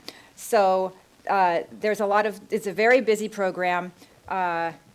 Students who apply themselves get the most out of it. Students who work the hardest get the most out of it. And that's what we see. There's a New York Marathon at the beginning of November. You can't do the marathon. You can't train for the marathon and go to J school. It's that we know. So good morning. I'm really happy to see you, and hello to everybody who's watching online. I'm part of a small team in the Career Development Office at Columbia, and we are all former journalists with various specialties, and we guide our students all year long in as you formulate your own job search and discover your talents and discover things that you want to write about. We do one-on-one advising. It's very intense. We get to know you, and we run career workshops. That's another thing. Like if you have spare time, there are going to be 6 or 7 events happening every day. This school is so busy. You can never go to everything that's being offered, and so it can be a very, very busy day and a busy time here. We put on career workshops. We do mock interviews. We do all the things that you would expect a career office to do, except we most definitely get to know you a lot better than perhaps your undergraduate career office if you ever visited there. We also put on a job fair that is the biggest journalism job fair in the country in terms of companies that attend. It happens in April. It's happening in April this year, and we had 150 media companies from around the world, and mostly New York, D.C., but definitely some international companies. And all told, there were about 300 recruiters here to meet, mentor, interview our students. So it's a phenomenal opportunity to meet the media movers and shakers and people who can give you a job. So first, a reality check. There's no guarantee of a job after journalism school. It's not that kind of industry. It's not like the law school where you are, interviewing in your first year, and by your 3rd year, you're squared away. It's not. It's a business that, not surprisingly, runs on deadline, and jobs come open, and you have to apply them immediately, and then 3 weeks, 4 weeks later, you get the job. Or there's a very wonderful sort of internship culture as well in journalism. So we don't know what companies are going to bite the dust. We don't know what the general economy in the United States is going to be doing in May 2017 or May 2018. We don't know which startups will launch successfully and stay afloat and do something really great. We don't know what kind of niches will be popular. But what we do know is that regardless of the flux in the journalism industry, there is just a tremendous amount of opportunity for our students. The Columbia graduates do really well in the job market in the longer term. So now I'm going to just share with you some statistics from the class of 2016, which is a snapshot of the class, certainly, but also the journalism industry in general. So these are some numbers I'd like to show you. The class of 2016 at graduation was 71.5% employed. Basically, when I talk about employment, I'm talking about internships, jobs, freelance contracts, people who have decided to go back to school for another degree, and people who are starting a media startup, which is always just a couple, 2 or 3 people. Further breaking that down, 70% of the US and permanent residents had something lined up, and 73.5% of the international students had something lined up. I will tell you that these numbers kind of flip-flop a lot. Like in 2015, the international and US numbers were exactly reversed, and in 2014, flipped again. We're not talking about that many people, so it's easy for these figures to shift.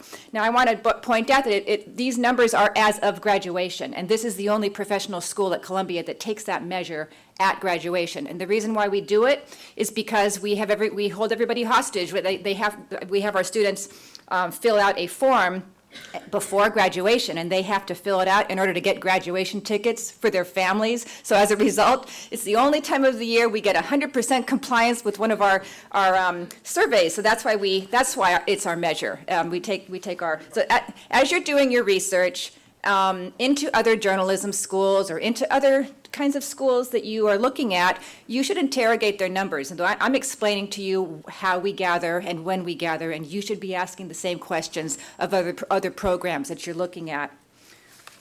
Okay, here's an interesting graphic. This shows you the distribution of jobs and other positions by media platform. And if you can't read it from the very back of the room, don't worry. You can see the colors. Okay, so what you're seeing is that pretty much like most of the positions are concentrated in digital only, newspaper, and broadcast, plus their online operations. So the top line is the red line is digital only jobs, and you can see that that's been on the rise, and it makes perfect sense. It's a completely common sense. The purple line and the dark blue line are both the broadcast and the newspaper line, and so the digital line is about a third of all positions, and the purple and the blue, a newspaper and broadcast is about a little bit over 25% each. The bottom 2 lines, the green line is magazine positions, which has absolutely been on the decline. And then the turquoise line at the bottom are wire service positions, which has also been sort of, I'm not really sure what's going to happen. Every year I say, we have to wait till next year to see if there's a trend going on. But so that's what happened last year. So, if you're wondering what's going on with that magazine line, a lot of our students want to be magazine writers, and they want to write with voice, they want to write long-form narrative, and there are a lot of digital-only publications that fill that desire now. And also magazines, are mostly staffed by editors, and most of our students are more interested in doing reporting. So that's part of the reason there. Okay, a further breakdown. I thought this would be interesting to show you. We ask on this form that we have students fill out at the end of the year before they leave. We say, what's your main job duty that you've been hired to do? And as you can see from this chart, the vast majority of our students are hired to be reporters, to do text and print reporting. And this is interesting because this is regardless of the platform, right? So last year, 56% of the students reported that they were working as text and print reporters or editors, and in 2015 it was a little higher, 63%. There's another interesting fact that leaps out on this chart, which is the rise in video and audio production jobs. So in 2015, like 1 in 5 students said, I'm hired mostly to do video and audio production, and in 2016, it was almost like 30%, which is most definitely an increase. We'll keep our eye on it next year to see what happens. So this tracks with what we saw at the expo. Many more companies said they were seeking audio and video positions, seeking to fill positions in audio and video. In 2015, about 63 companies, which is a little bit less than half of the companies that attended, said that they were mentioned in their little blurbs that they give us that they were looking to hire in audio and video production. And then last year, 2/3 of the companies said that. So there's definitely something going on. Is anybody interested in on-air reporting? You want to be on air? Okay, so that's a tiny number here, and there's a reason for it. That's only 2%, which is like 5 or 6 people. The reason why is because there's a couple things. So the on-air jobs are typically in smaller markets that don't have like a vibrant sort of internship culture. Therefore, students are applying for these jobs after graduation, because after graduation is when you finally have time to put your reel together, get it all sharpened up, and send it out. And that's why it's a low number here, because this is as of graduation. In reality, within time, like plenty of students do take on-air reporting jobs. So just as an illustration of the class of 2016, after graduation, we heard of a student getting hired at the Spanish language station in Boston, which was it's like NBC affiliate, which was a great job. We heard of a student getting a job in Wichita, Kansas, on air, and a student getting a job in Binghamton, New York, on air, and Myrtle Beach. South Carolina? Yes, South Carolina. This is another breakdown that I thought would be helpful. The kinds of, what are the job titles? Some of the job titles are really super obvious: reporter, editor, and senior reporter. Producer, production assistants at the bigger networks. However, some of these job titles are very new to all of us, especially us old timers. The jobs in data and computational journalism these are titles, and also social media that keep changing. These are jobs that sometimes don't even exist at the beginning of your year, and then by the end of your year or a year out, there it is. So the comp sci and data students were taking jobs with titles like data journalist, domain expert, developer, technology manager, content curator, analytics associate, software engineer. These are new titles that didn't exist when I was coming up in the biz. Okay, I wanted to show you this chart because, again, you can't read it from the back of the room, but that's okay. You can tell what the colors are. Of the students who find something, just about everybody goes into journalism, and you'd think, well, of course. Well, it's not of course, because a few people do take those software types of jobs, and there's a few percent that go into another academic program, and it really runs the gamut. I mean, we even have students who go to medical school after this. I mean, it's, everyone's an adult, everyone has their own plan. So what remains are the 91% who actually do go into journalism, and what you're seeing here, that light green slice of the pie are people who took internships. The dark green are people who took full-time jobs. And the whole purpose of this chart is to show you the dominance of internships coming out of J-School. It is an industry that has a very lively, vibrant, storied history of internships in the industry with mentors and programs that are famous and desirable. This was true when I was in grad school many years ago, and this is not an artifact of the recession or New York or anything like that. This is something that we have seen for many years, and so I want you to understand that this is a likely outcome if you come to J School. I don't know what the statistics are at other J Schools, but it was the same where I went, which was not this J School. So we like internships here at the journalism school because even if they don't lead to a full-time offer at that company, one job always leads to another is our attitude and our experience watching our students grow and flourish after graduation. A great intern does not remain unemployed for long. And also, you're a grad student. You're oftentimes there are undergrads and internships, and undergrads oftentimes have to go back to school, so they're off the table in terms of being hired full-time. So an editor looks at a grad student with high hopes, hoping that it will turn out and they will be able to hire you. Or if they have some kind of hiring freeze or not able to hire you, they will help you using their contacts to help you land your next gig. There are companies that almost never hire their interns, like the New York Times, the Washington Post, but you're better off having done that internship, most certainly. There are plenty of companies that love to hire their interns, like Bloomberg, like the Wall Street Journal, like the Miami Herald.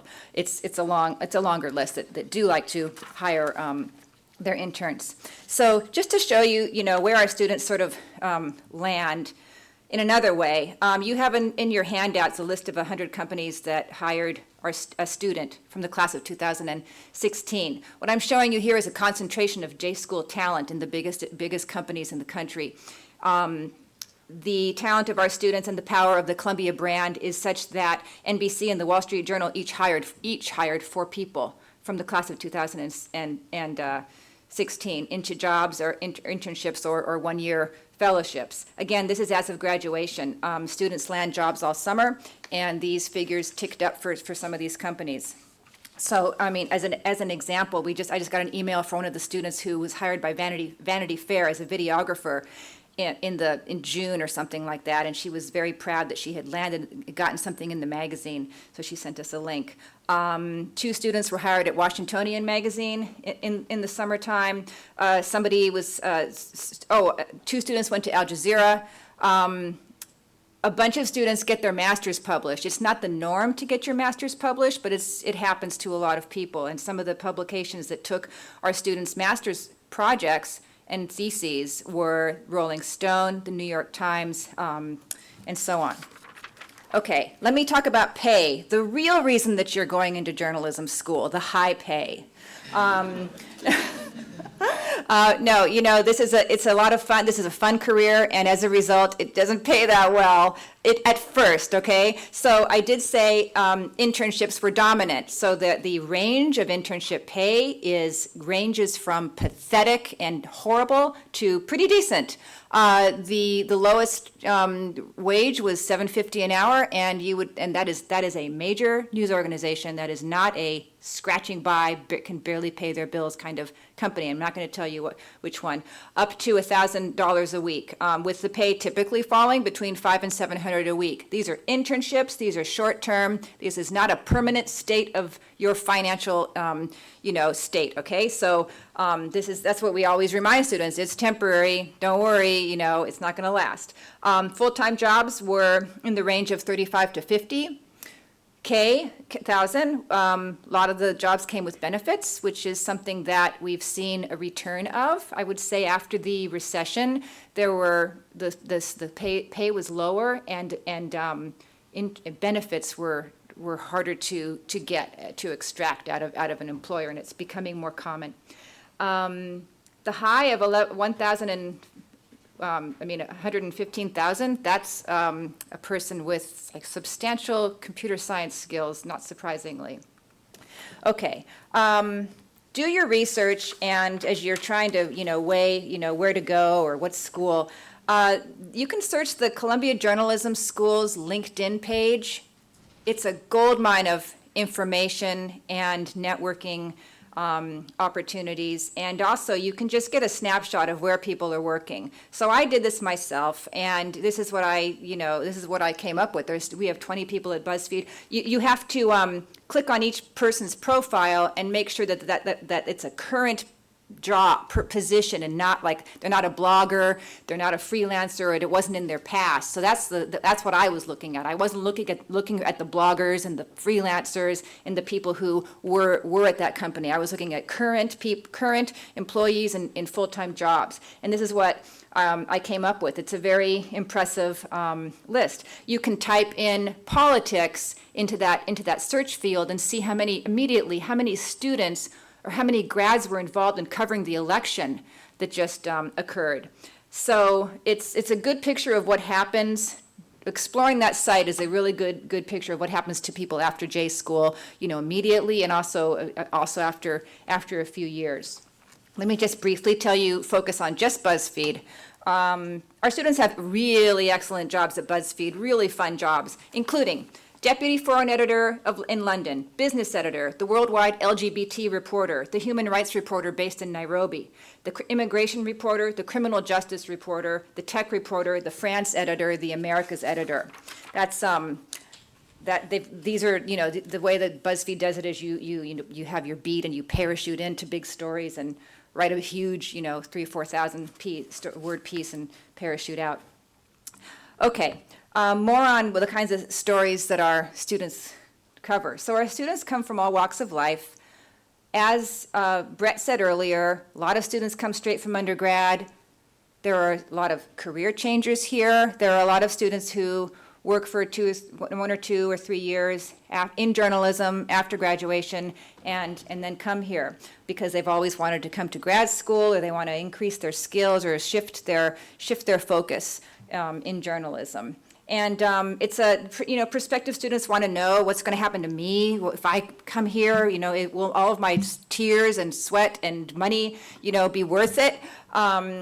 Only you will know the answer to that. But I would say that again, this is a school that transforms people.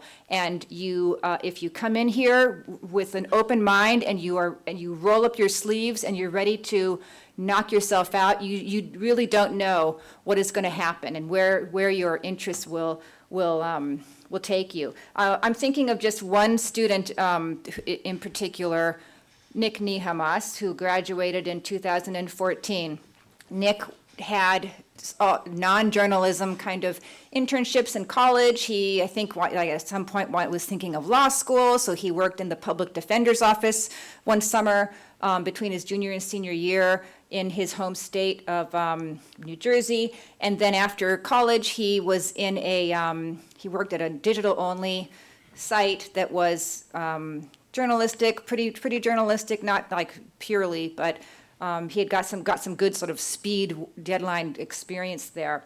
And he came here as a Stabile student in investigative reporting. And early in the year, he told me he was really interested in, tax records and corruption and people who steal public money and all this. And so he got an internship at the Miami Herald, which is a great, famous newspaper for the news cycle down there is really busy, and the editors are really terrific, so our students have a good experience.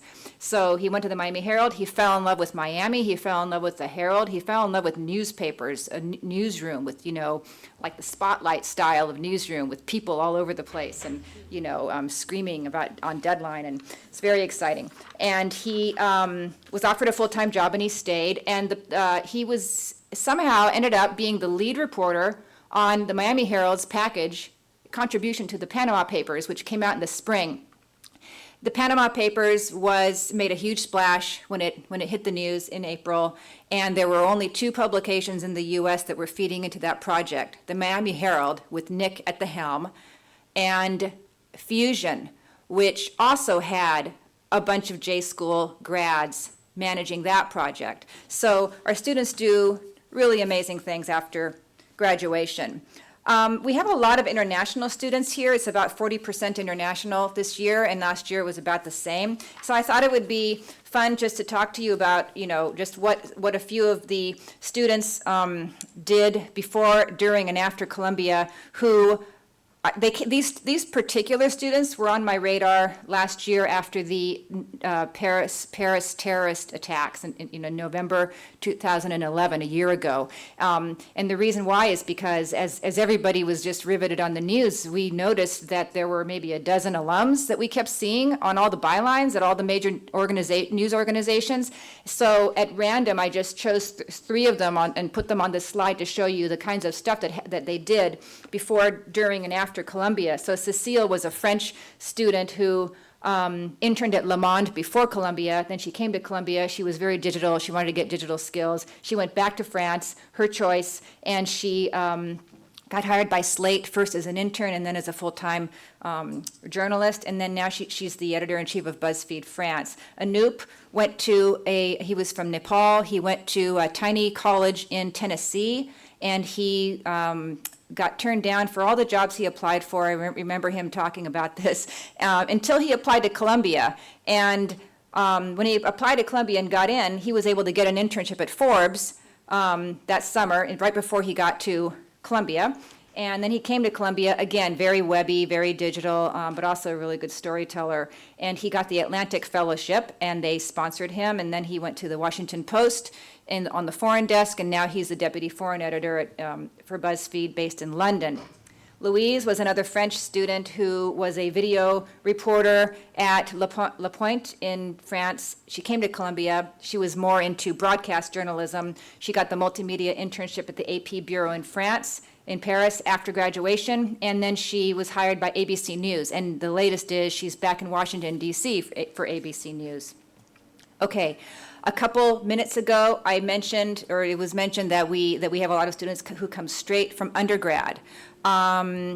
Most of our students will have worked on their student newspaper. You know, it's possible to come here without any experience whatsoever in journalism. Someone asked that question earlier.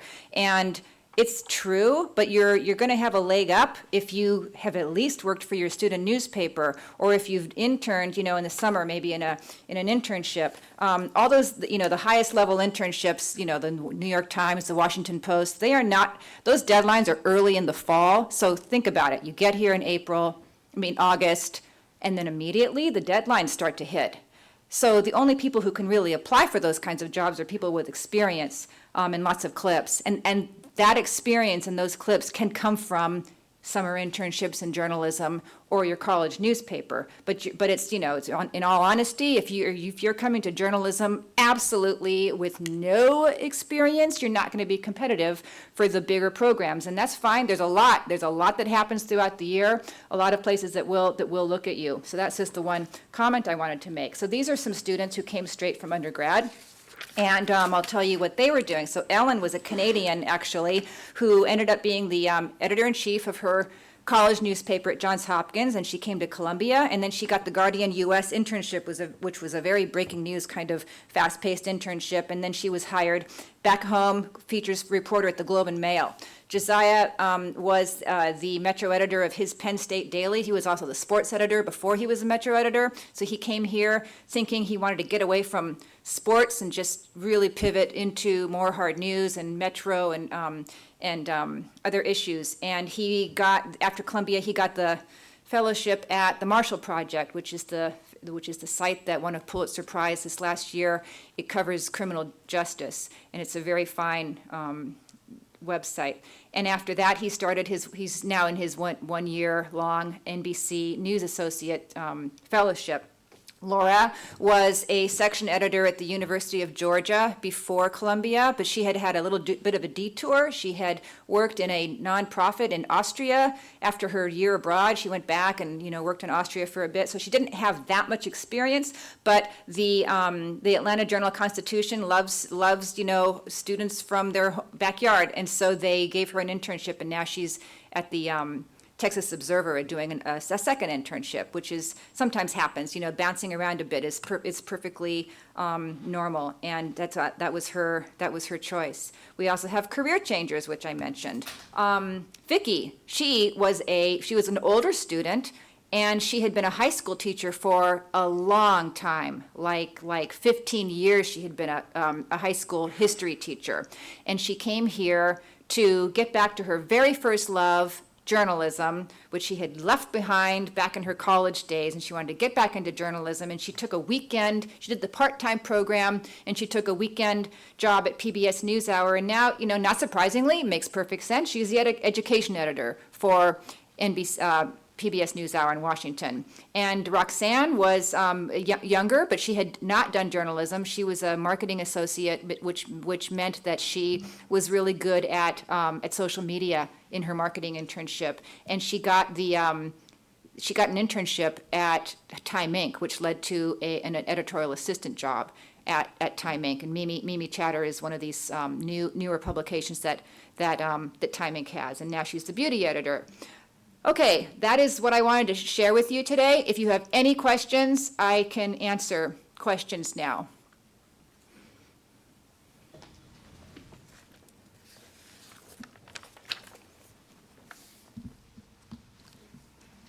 Hello, my name is Kayla Simmons, and I have a particular question about your not school fair, but your career fair that you have every year.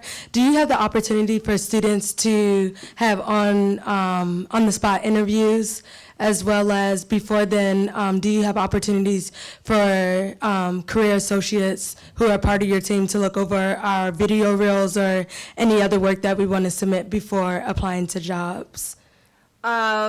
Yes, the answer to both questions is yes. We do. The expo runs very smoothly because we have this massive organizational process that happens where the students tell us who they want to interview with, and so we set you up with interviews, but then we leave big chunks of your day free for you to circulate and meet more people. So a typical student will end up having 12, 13, 14 interviews during the day. The record was 26 interviews. It was too many. It was way too many. But it's possible to just have an incredibly busy day. As far as preparing for the expo, we do a lot of help with students, helping you prepare in terms of interviewing techniques. The main preparation is not our work; it's your work. It's you studying companies so that you can rock it when you go in, and so you know who these people are because we've given you their bios, and you know what jobs they're looking for because they've told us, and it's public to you on our password protected website. So the preparation it's mostly on you, but we kind of tell you like what you ought to do. Does that answer? It does. Thank Okay. you. Hi there, my name's Isabel. I would be a potential international student, and I was put off from applying from Columbia a few years ago by the editor of The Telegraph in the UK. Oh. And he said, I only take seriously grads who've graduated from City University in London or from London J schools, UK J schools, because That's journalism's hilarious different, because yeah. he hired one of our students out of last year's class. But anyway, This was Tony Gallagher. He got fired, I think. oh, from I don't know Telegraph. him, but we did have a student. Good reporting. We had a student from the class of 2015 get hired as a tech reporter at the Telegraph. It took me a while to work out that it was Yes, rubbish. okay. But do international students tend to get hired in the US, or do they tend to go home? Do It's both. newspapers sponsor visas for international students regularly Here's from what, J school? when you come here, you get you can apply for this optional practical training visa, which is a 1-year-long visa that gives you permission to work here for an American company. And I will be honest, most of our international students want to do that, and they stay for as long as they can during that year. A lot of the companies here are happy to interview international students, but a bunch of them don't want to because they're looking at their internship, like I said earlier, as this training ground for you as a tryout. They want to give you a trial run so that they can hire you. And if they know that there's this big immigration issue at the end with high fees, they don't want to deal with it. So there are definitely companies that are not interested in our international students. There are also a lot of companies that really like our international students and like to hire them into internships. At the end of the OPT year, generally our students go back to their home countries where they do find really good jobs. And that LinkedIn page, you should take a look at it. Just type in London, type in France, and you'll see the kinds of jobs that students get. Okay, And that English, that editor, it's true, when I first got here 10 years ago, I definitely got that impression that the English, the UK journalism scene was the purview of a few small group of schools in London, and that has changed a lot. Yeah, he's definitely old school. Very much old school. It's no longer. And now, they've, one thing though, that some other countries don't have a very sort of vibrant internship system like we have here. We would see students' resumes that had, 1 week internship in the Times of London, which means nothing, like sweeping and it's nothing. But they, their internships have sort of been catching on in England. So they've been much more valuable and beneficial to the student. So if I did want to stay in the US, you help out international students who want to remain. Sure, absolutely. But everyone has their own. Your job hunt is your own. We give you tons of tools and a lot of help. Thank you. Yes. Hi. I just had a question about how many of your graduates go on to work for nonprofit organizations, and the job fair that you were talking about.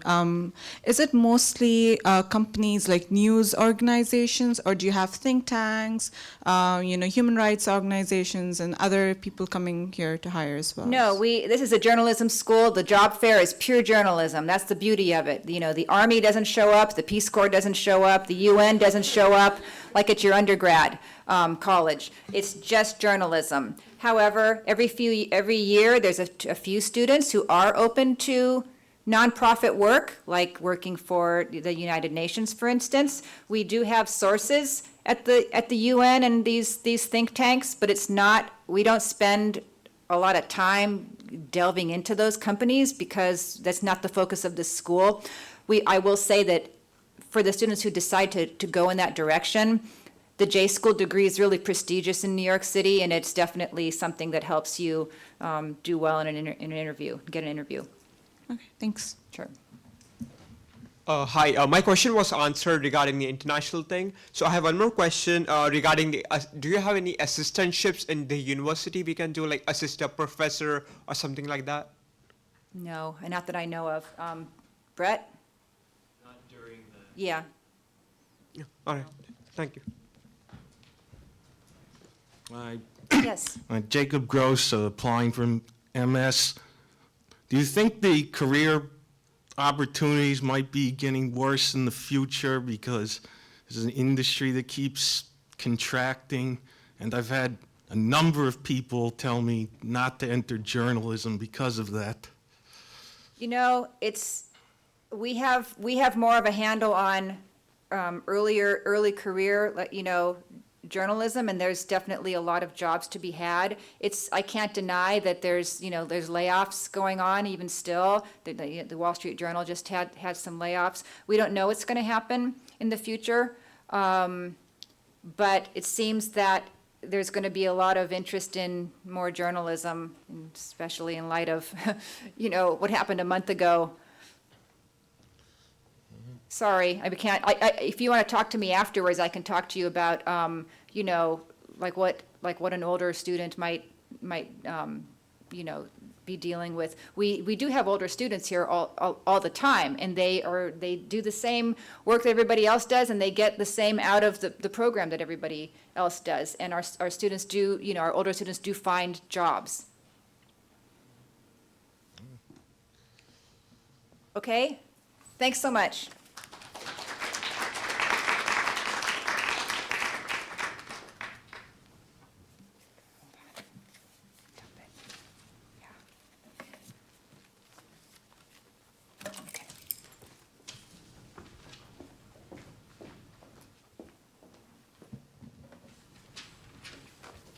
All right, we're almost there, I promise. We're just going to conclude with a little bit of admissions financial aid information, since this is the final session we're all together like this prior to the application deadlines. So just to reiterate those, the MS and PhD deadline is December 15th, so we are not too far from that. If you have started an application already, great.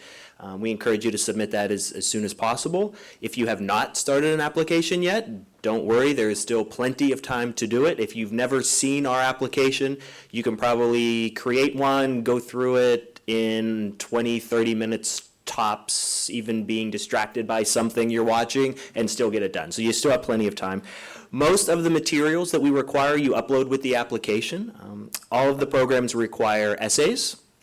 So December 15th, let me say that again, December 15th for the MS and PhD applications, January 9th for MA applicants, and January 15th for students applying for the dual degree with computer science. That particular program, you apply through the engineering school, and if someone is interested in that, I can always, was anyone in the audience here interested in that one specifically? If so, you can see me afterwards and I'll talk to you, but that application's through the engineering school due January 15th.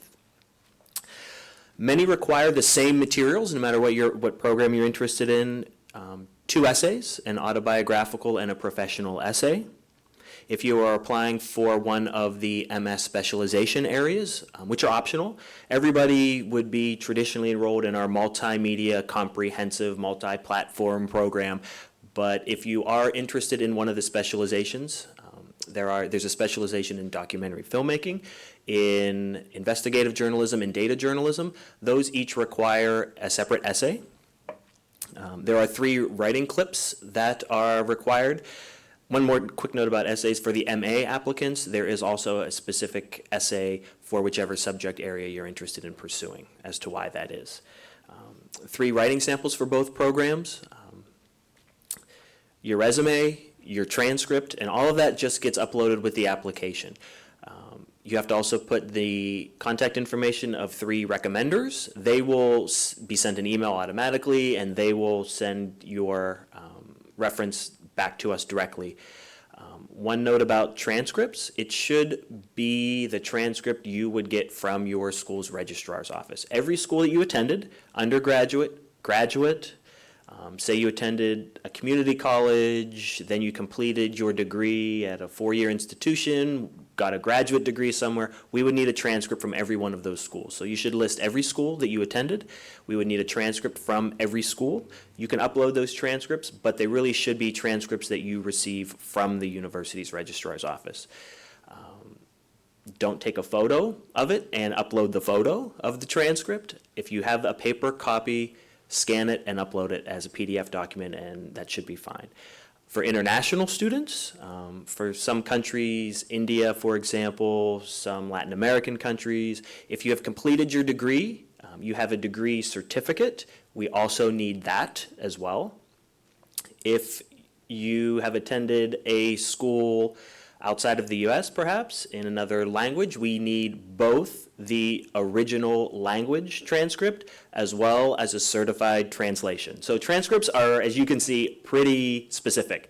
If anybody has questions and you want to contact us after, we can explain that a little bit better. But on the website and on the instructions page of the application, which I encourage all of you to read, it does outline all of that. The GRE is not required except for the PhD program and also the dual degree with computer science. For the regular MS, MA, no GRE requirement. Masters of Science applicants are required to take a writing test, as you heard earlier. We will get information to you about the writing test after the application deadline. So it's nothing you need to worry about at this point. It is an online test, it's a timed test, and we will get information to you a little bit later in the month about how you go and complete that process. It's online, you don't have to come to New York, and so you can stay wherever you are and do that, and we'll follow up with information after the deadline. For our programs, we don't have minimum grade point average requirements. Like I said, there's no GRE. You don't have to have a specific journalism background for the MS. For the MA, experience is part of the admissions review. So what do we look for? It's not really a numbers as you're maybe thinking of an undergraduate, oh, what's your SAT score and class rank sort of thing. This is a graduate professional program, so probably there's a couple things that we really want from our students. One would be good writers. As you heard from the students and faculty, storytelling, writing, reporting is at the heart of everything that we teach. So we need people to come in with a proficiency in writing. Secondly, why do you want to do this? Why do you want to be journalists? Why do you want to come here and help lead the industry to where it's going to be in the future?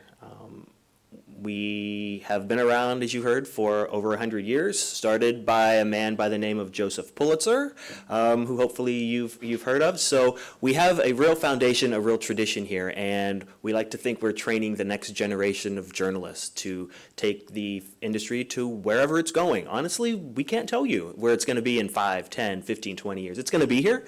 It's maybe going to look different than what it looks like now, but we're preparing our students to meet that challenge. So we want to find people that fit that mold. So it's up to you to impress upon us in what you tell us in your essays, what we can see in your writing in the writing test, or your clips, or what your recommenders say about you, that this is somebody who has some basic skills, at least in writing, that we can train in journalism, and this is somebody who's serious about making this their career. So with those deadlines I mentioned earlier, we will be reviewing applications pretty much after the new year. All of the decisions will come out in mid-March, and then at the same time you will also receive financial aid awards as well. If you've started an application, hopefully you received an email from us just a couple of days ago, I think, that the scholarship aid application is open, which we encourage all students to apply for J-School scholarships. So with that, I will segue over to one of our financial aid officers, Edwin Isaac, who will talk a little bit more about that side of the house, and then we'll both be here to answer any admissions financial aid questions that you may have. So that's a little bit about admissions. I'll have Edwin come up, talk a little bit about scholarship, financial aid, and then whatever questions you have.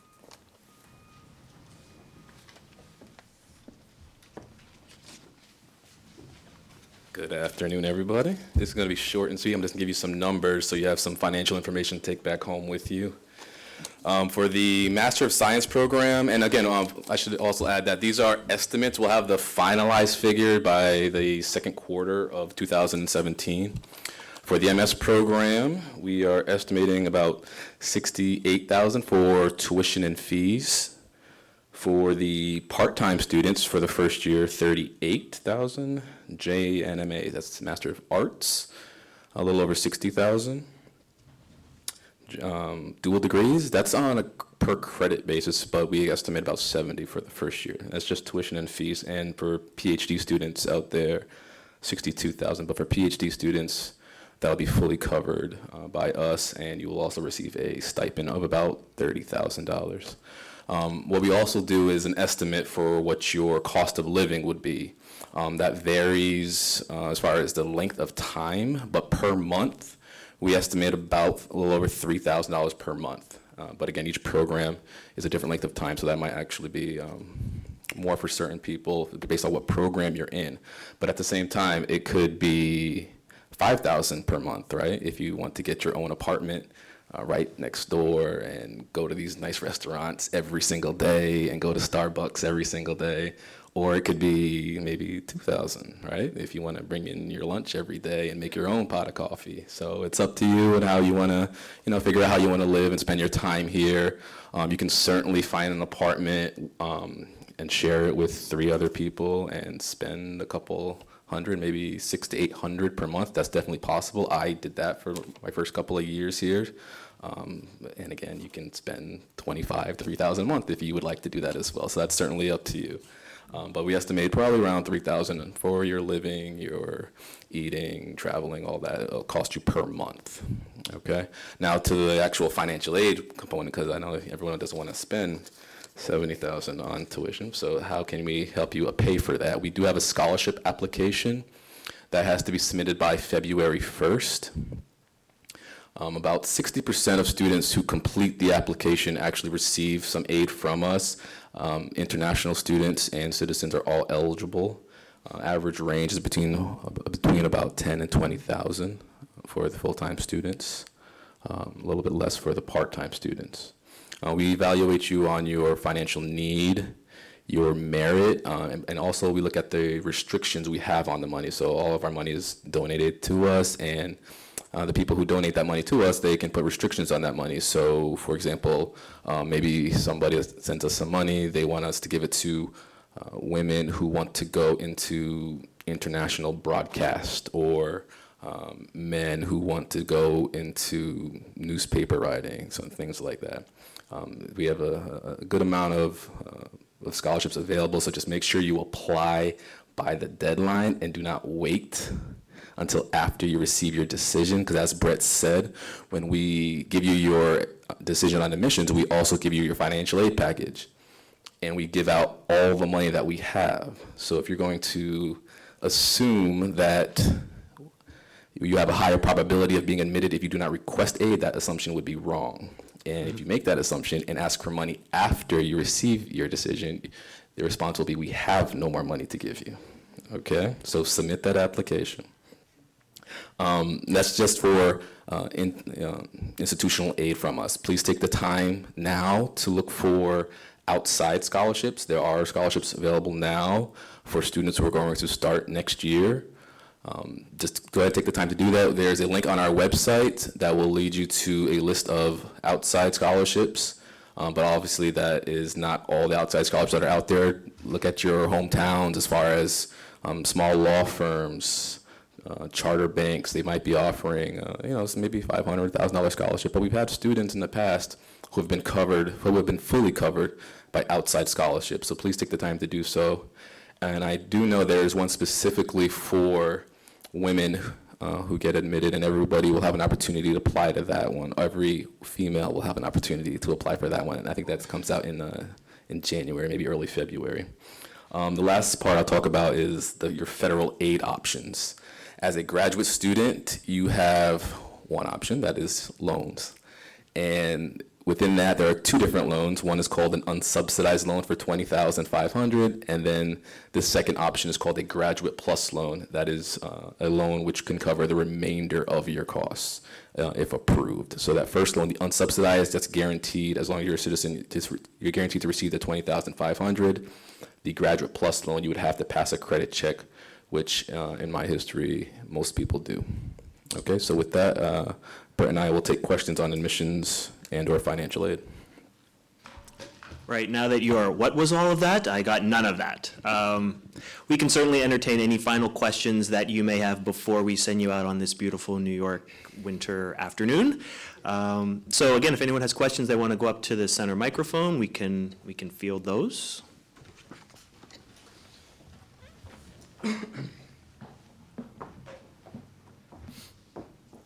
My question's about the 3 specializations that you can apply to for the MS. If you choose to apply to one of those, is that like if you don't get into that program, can you still get into the MS program? Those are kind of like 2 separate like admissions decisions, or? Yes, you can. Okay. If you apply to one of the specialization areas in the MS data documentary or the Stabile investigative program, you will be reviewed for that first. We won't just skip over you for any reason. You will be reviewed for that, and if you are not admitted to that, we will review you just for the regular MS program, yes. Thank you. Hi. Do your recommenders need to actually write you a letter of recommendation, correct? Correct. And should that letter be completed by December 15th, or is it essentially on December 15th, you send out an email to their email address and then they put in their letter? Good question. So you have to submit your application by December 15th. What will allow you to submit your application is uploading your resume, your clips, your essays, then just inputting the contact information, name, email, of your recommenders. At that time, they will be sent an email that will instruct them how to submit their letter.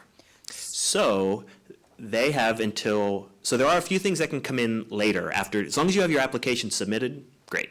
There are a few things that can come in after the deadline, which we would need for the MS, January 15th. So there's an extra month. One would be those letters of recommendation from the recommenders. If you were not able to get your transcript and you didn't upload it with your original application, you really have until January 15th for that as well.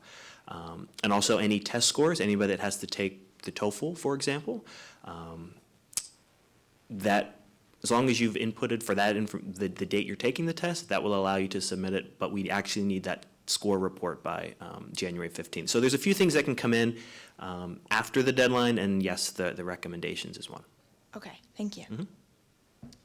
Hello, I had a question about deferral and what the program's policy was about acceptance into the full-time master's program, and yep. Yeah, in terms of deferrals, we do not automatically grant a deferral. Some schools or other institutions do grant automatic deferrals. If you're admitted for 2017 but decide you don't want to come, you can automatically come at 2018. We do not follow that, and we typically do not grant deferrals. Only in rare circumstances, emergency situations, that sort of thing. But it's not common. If you apply for 2017, you're admitted, but you can't come for whatever reason, and we would welcome an application for 2018. It's not going to hurt you in any way that you applied, were admitted, didn't come, and then are applying again the next year. We would just re-review your application for the next year. But typically deferrals are not common. Not impossible. We review everything on a case-by-case basis. Great, thank you. Mm-hmm. Originally, I was going to ask, my name is Dilbar, by the way. I was going to ask what qualities you look for in incoming applicants. But I think a more practical question is, what kind of qualities do your most successful students possess? So we do have people. MA and MS. Sure, yeah, we do have people that come in with various backgrounds, like we mentioned, directly from undergraduate, some experience, no experience, and they're here for very different reasons. Sometimes, they may want to start to build a foundation in journalism if they don't have experience, or They may want to come back if they have been working and learn new platforms and new skills and kind of hone what they've already started. So people enter for various different reasons, but, and I think one of the students said it earlier, what makes people successful is their desire to want to take their skills to where they haven't been before. You know, this is a program that will challenge people that even if they have experience or did their undergraduate degree in journalism, it's going to go above and beyond that. And for people that aren't from New York, coming here to do it is in what we like to call the media capital of the world, is like any other place. So for people to be successful, they have to have the drive and the desire to push themselves, to push their skill set, and push where they see the industry going. We like to think that the future leaders in the field are in this room, are in these classes, are in this building. And those that end up doing that and being those people, and some of the things that Gina showed, how those people have progressed and maybe or maybe not didn't have experience and maybe wrote for their paper and maybe then got a fellowship and now they're working for a major news outlet. Those are the people that know that they want to take their skills somewhere that they don't have already, and they're dedicated to put in the effort, the time to do that. So our faculty work as mentors and news directors, and they're here to help you and help you make those connections. So it's people that take advantage of that. And you, again, as I think we've heard a couple times, you get out what you put into it. And it's those people that were willing to put in the time and the effort to make the connections and learn the skills that they haven't had and not be afraid and learn how to talk to people. And randomly, if they have to go out and find 20 quotes from people for a class that they've never done something, that's going to be an uncomfortable feeling. So it's putting themselves maybe in an uncomfortable position, that something they haven't done before, but they're willing to do it, maybe do it wrong even the first time, but go back out and do it again. It's to have that kind of tenacity to be driven and to take their experiences to places where they haven't been before. Thank you. Hi, just a couple quick ones, and apologies if I missed the answer to the first one. But when are application decisions released? In March, mid-March usually. Mid-March, okay. And for the part-time program, it says there's 30 students this year. Is that because there's only 30 spots, and what's the acceptance rate? Part-time is more of a specific niche. So people traditionally like to go full-time just to be immersed in the program and be done in 10 months and focus on this and literally give up everything else they've been doing and come here for 10 months, immerse themselves in it, get everything they can, and then go start working.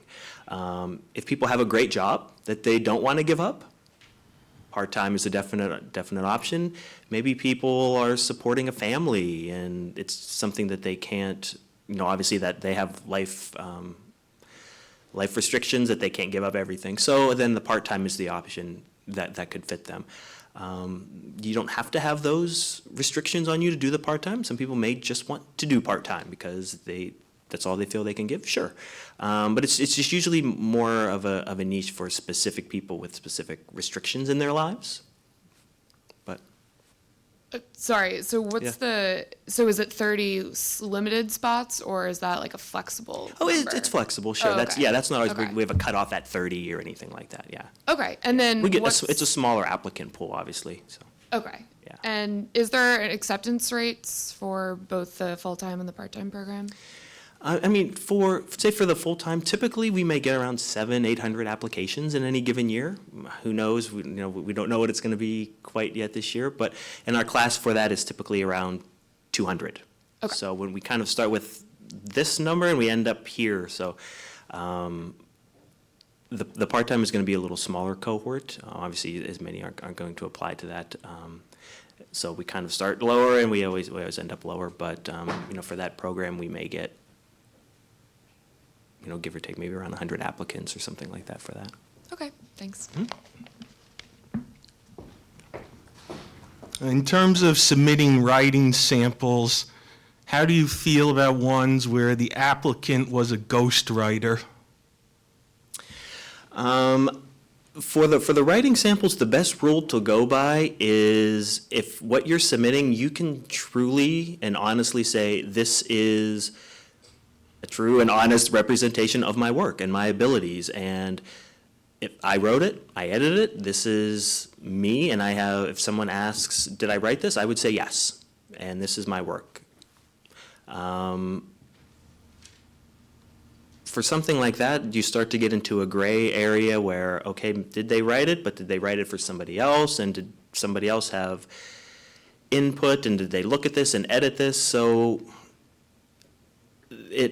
that may not be the best clip to use, but for clips, I always encourage people, what best showcases your abilities, number one, and if what you're going to submit that you say, this is mine, only mine, this is representative of the type of work that I've done, then that would be okay. But that's something you may want to consider a little bit closer, and see how you feel about that being a true and honest representation of your work. And if it is, okay. And we can always take a look, and we can have further conversations about that too if you want.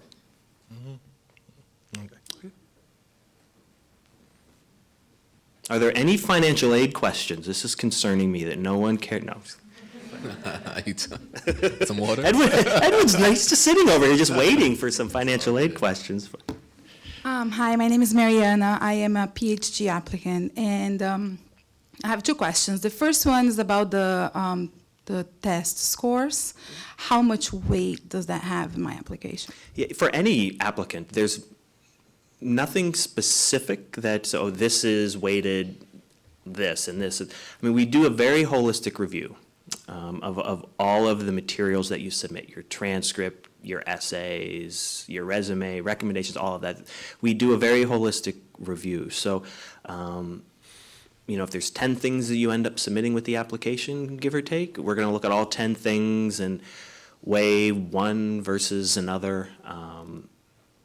As an example, say transcripts, for instance. Maybe somebody has, and maybe this is not so much maybe the PhD, but even on the MS side, if we see something where someone has a very low GPA, whatever that might be, but their writing samples are incredible and they have this experience and their recommenders have said these amazing things about them, okay, that's great. If someone has straight A, 4.0s, never got an A- in their life, but their writing's not that good, and their recommenders were like, oh, that's an okay, then that could sway the other way. So it's a very holistic review, and we look at each piece of what you submit in its own entirety. Okay, great. My second question is also about the writing sample. And so I have to submit my master thesis, correct? For the PhD, it's more of an academic sample. So for the master's programs, it's definitely journalistic pieces or writing samples. For the MA, you should have experience, so those should really be journalistic. For the MS, you may or may not, but those are whatever type of writing samples you may have. For the PhD, it's definitely more of an academic sample because that's an academic program versus a journalism training program. So whatever you may have on the academic side, so a thesis or something that you've done or part of that, could definitely work. So would that, because my master thesis is not complete and it won't be by December 15th, so I would need to submit that by December 15th, right? I don't have an extension on that. You do need to submit that with the application. So you can put in there that this is an in progress something or an excerpt from it. I don't know how long it is, but I think the most we want in terms of writing samples maybe 15 pages in total. So if yours goes beyond that, we wouldn't want the whole thing anyway. Right, so I can just say that it's a draft or it's a work in progress and submit that. I have that. Sure. Okay. Sure. Great, thank you. Hi, I have some question for Edwin actually. Great, okay, here we go. So, first of all, like the fee for the documentary program, I did check on the website, there was 21,000 something, but that's including the living costs. So if you take that off, how much is? A little bit over 12,000. Okay. And also when I was seeing the scholarship application, they were right towards the end. There were some specific scholarships, there was for women or people reporting or from people of different countries and citizenship, etc. So is it that there are two kinds? One is the general scholarship, and then there were 4 or 5 listed where you had to write essays. So are these two So different? with the scholarship application, when you complete it, we just evaluate all the scholarships that you're eligible for. Okay, so there's some that require a little additional writing sample. That's fine. But I mean, essentially, when we look at the application, we're going to see whatever it is that you match. Sure. Okay. Okay. I have a couple more actually. So I know that someone just asked about if you get accepted into, if you don't get accepted into the specialization, and then you will be considered for the general MS.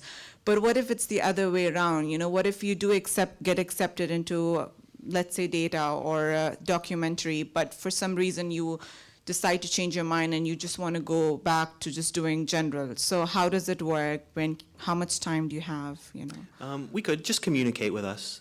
If you are admitted to one of the specializations but realize you're no Because, you know, longer you didn't get interested. advocate funding or for Sure. whatever reason. Yeah, let us know. We can often accommodate that if you just want to go into the regular program. Because oftentimes we have wait lists for the specialization. So if you have a space that you no longer want, we may then be able to go to a wait list. Sure. For And does it somebody. work the same way even for part-time versus full-time? Like, you know, let's say you apply for full-time, but you don't get enough funding and, you know, you actually want to then consider part-time because that just works with you for that year. So does it work like that then? Maybe.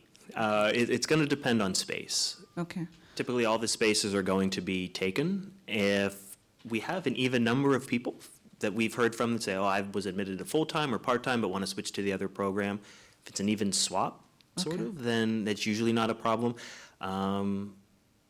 That could happen. If this year it could happen where we may not be able to accommodate. So it's just something we have to see. So best I can say it's possible to switch, Okay. but no guarantee.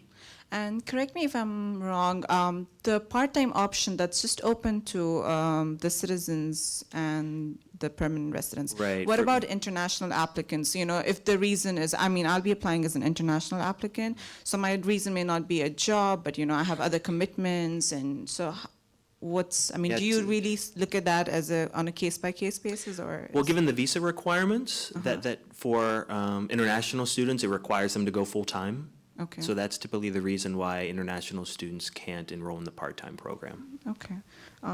Probably one last question.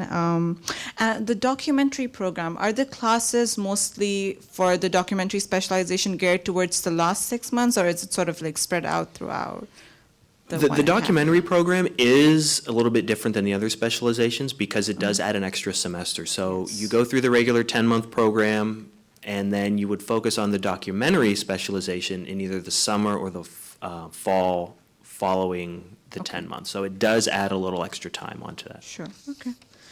That's all, thank you. I wanted to add that because you had referred to the cost that you saw on the website. The costs that you see on the website now are representative of the figures for this current academic year. We have not yet updated the website to reflect the 17-18 academic year yet. Okay. Hi, so a few quick ones.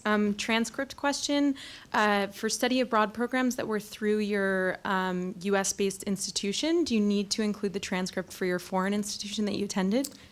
If the courses are on your homeschool transcript and there's courses, there's grades, just like you took them at the home institution, that's usually okay. Any school you list on the application, we do need a transcript from. So if you can get if even the study abroad school gives you a transcript and you have it or can get it and upload it, it's all the better. But if for some reason you can't and the courses and grades and everything you did are on the homeschool, just like any other course you took there, it should be okay. Great. And for the MA program, did you have specific admission statistics, like how many admitted? For the MA program, we may get around 200 or so applications, or if not more. And then that typically ends up being around 50 students that start in that cohort. And last question is just more open-ended. What would you say are some of the big mistakes that students might make on their applications and just tips for avoiding them? For most people, honestly, it's not one thing that they could have done or should have done or didn't do. I mean, the essays is your chance to talk to us. So tell us who you are, what you've done, if you've had experiences that have shaped you, made you who you are.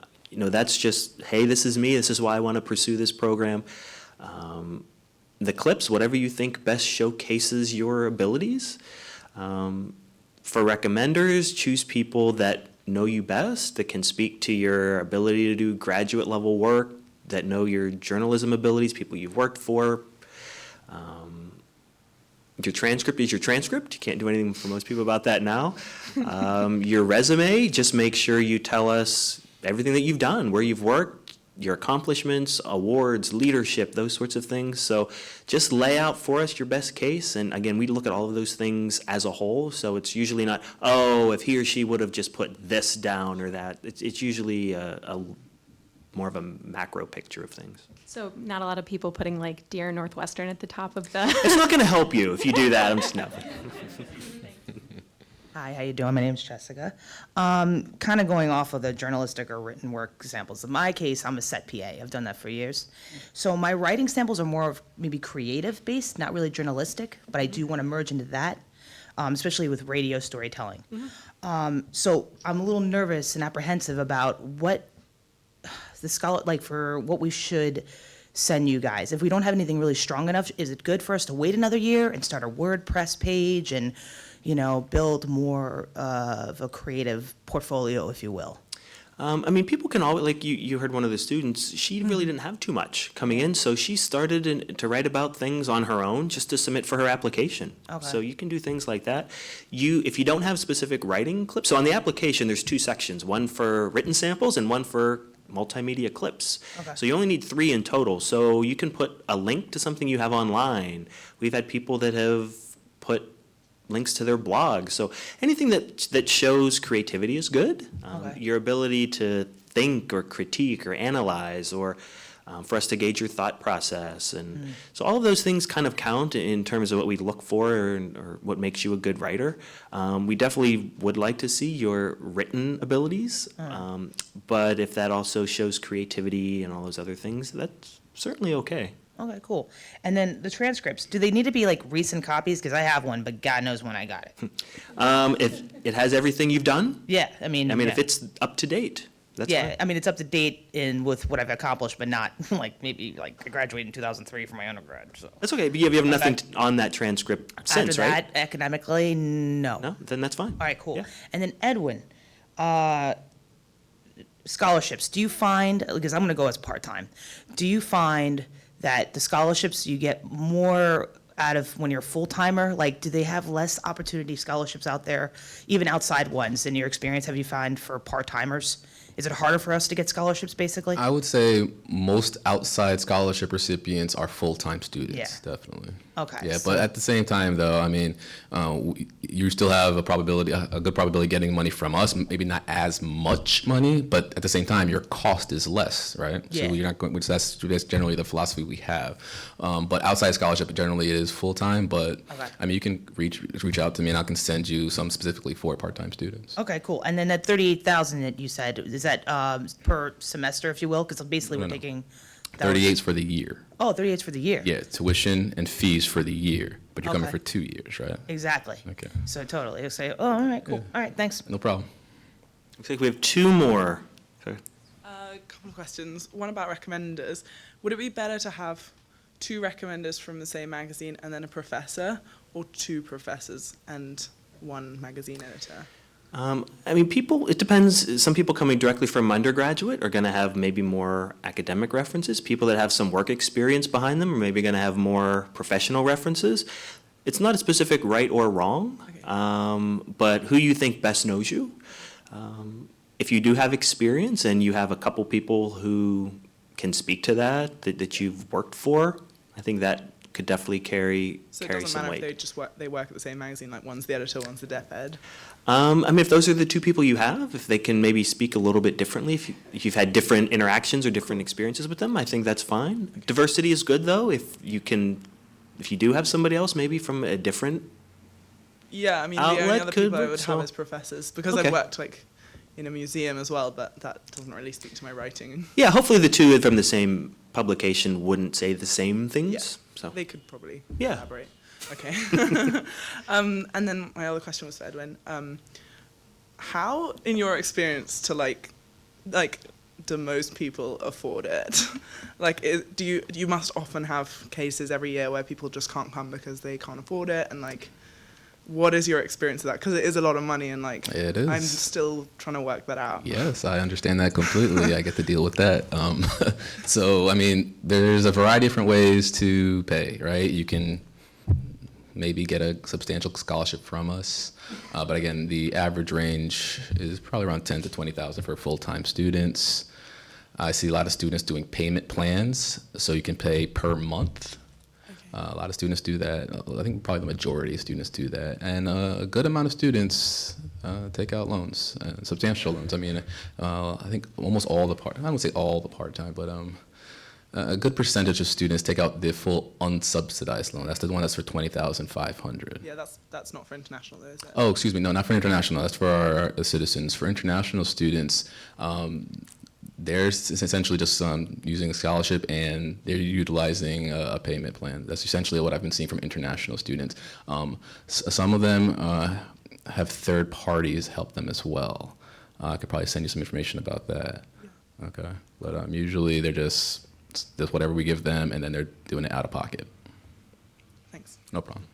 And we have one final question. Thanks, before we get to thank you all for sticking with us. We appreciate it. And Hello. So I'm having a hard time getting in touch with a lot of people I worked with because I just moved back to the U.S. So what about if I still have a relationship with someone I worked at the station, but that person no longer works there, or a professor that has left my undergraduate school? Can I still ask them to write a recommendation for me? sure, your recommenders don't have to still currently be employed where you knew them from. They still know you and can still speak to that.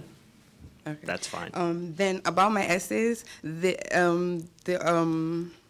my clips, sorry. The clips that I have published, I don't think it was my best writing. It was kind of like an internship opportunity. So is it okay that I don't want to submit any of that and I want to create my own clips? Yeah, and it's not a requirement that your clips have already had to have been published. It's in your best interest to give us what your best work is. So if you think, sometimes people have some older things, and even though they were published or printed or something, they have something better, they can do better. I would go with your better work. So my last question, about the scholarships, I am a U.S. citizen, but I lived 13 years out of the U.S., so can I still apply for those scholarships that are for international students and still apply for those that are for U.S. citizen at the same time? For our scholarships, it doesn't matter whether or not you are a citizen or not. Okay. For outside scholarships, you just have to ask the specific foundation, see whether or not they'll accept you. I can't answer for each one.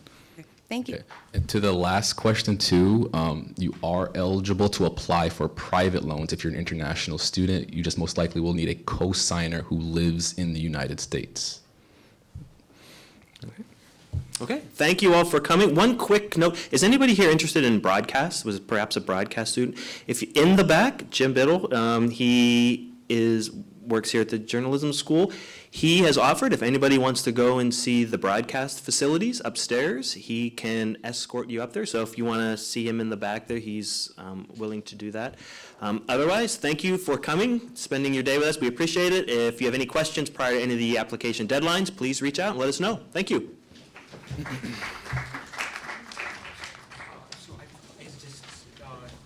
Questions get my mind. What's analytics?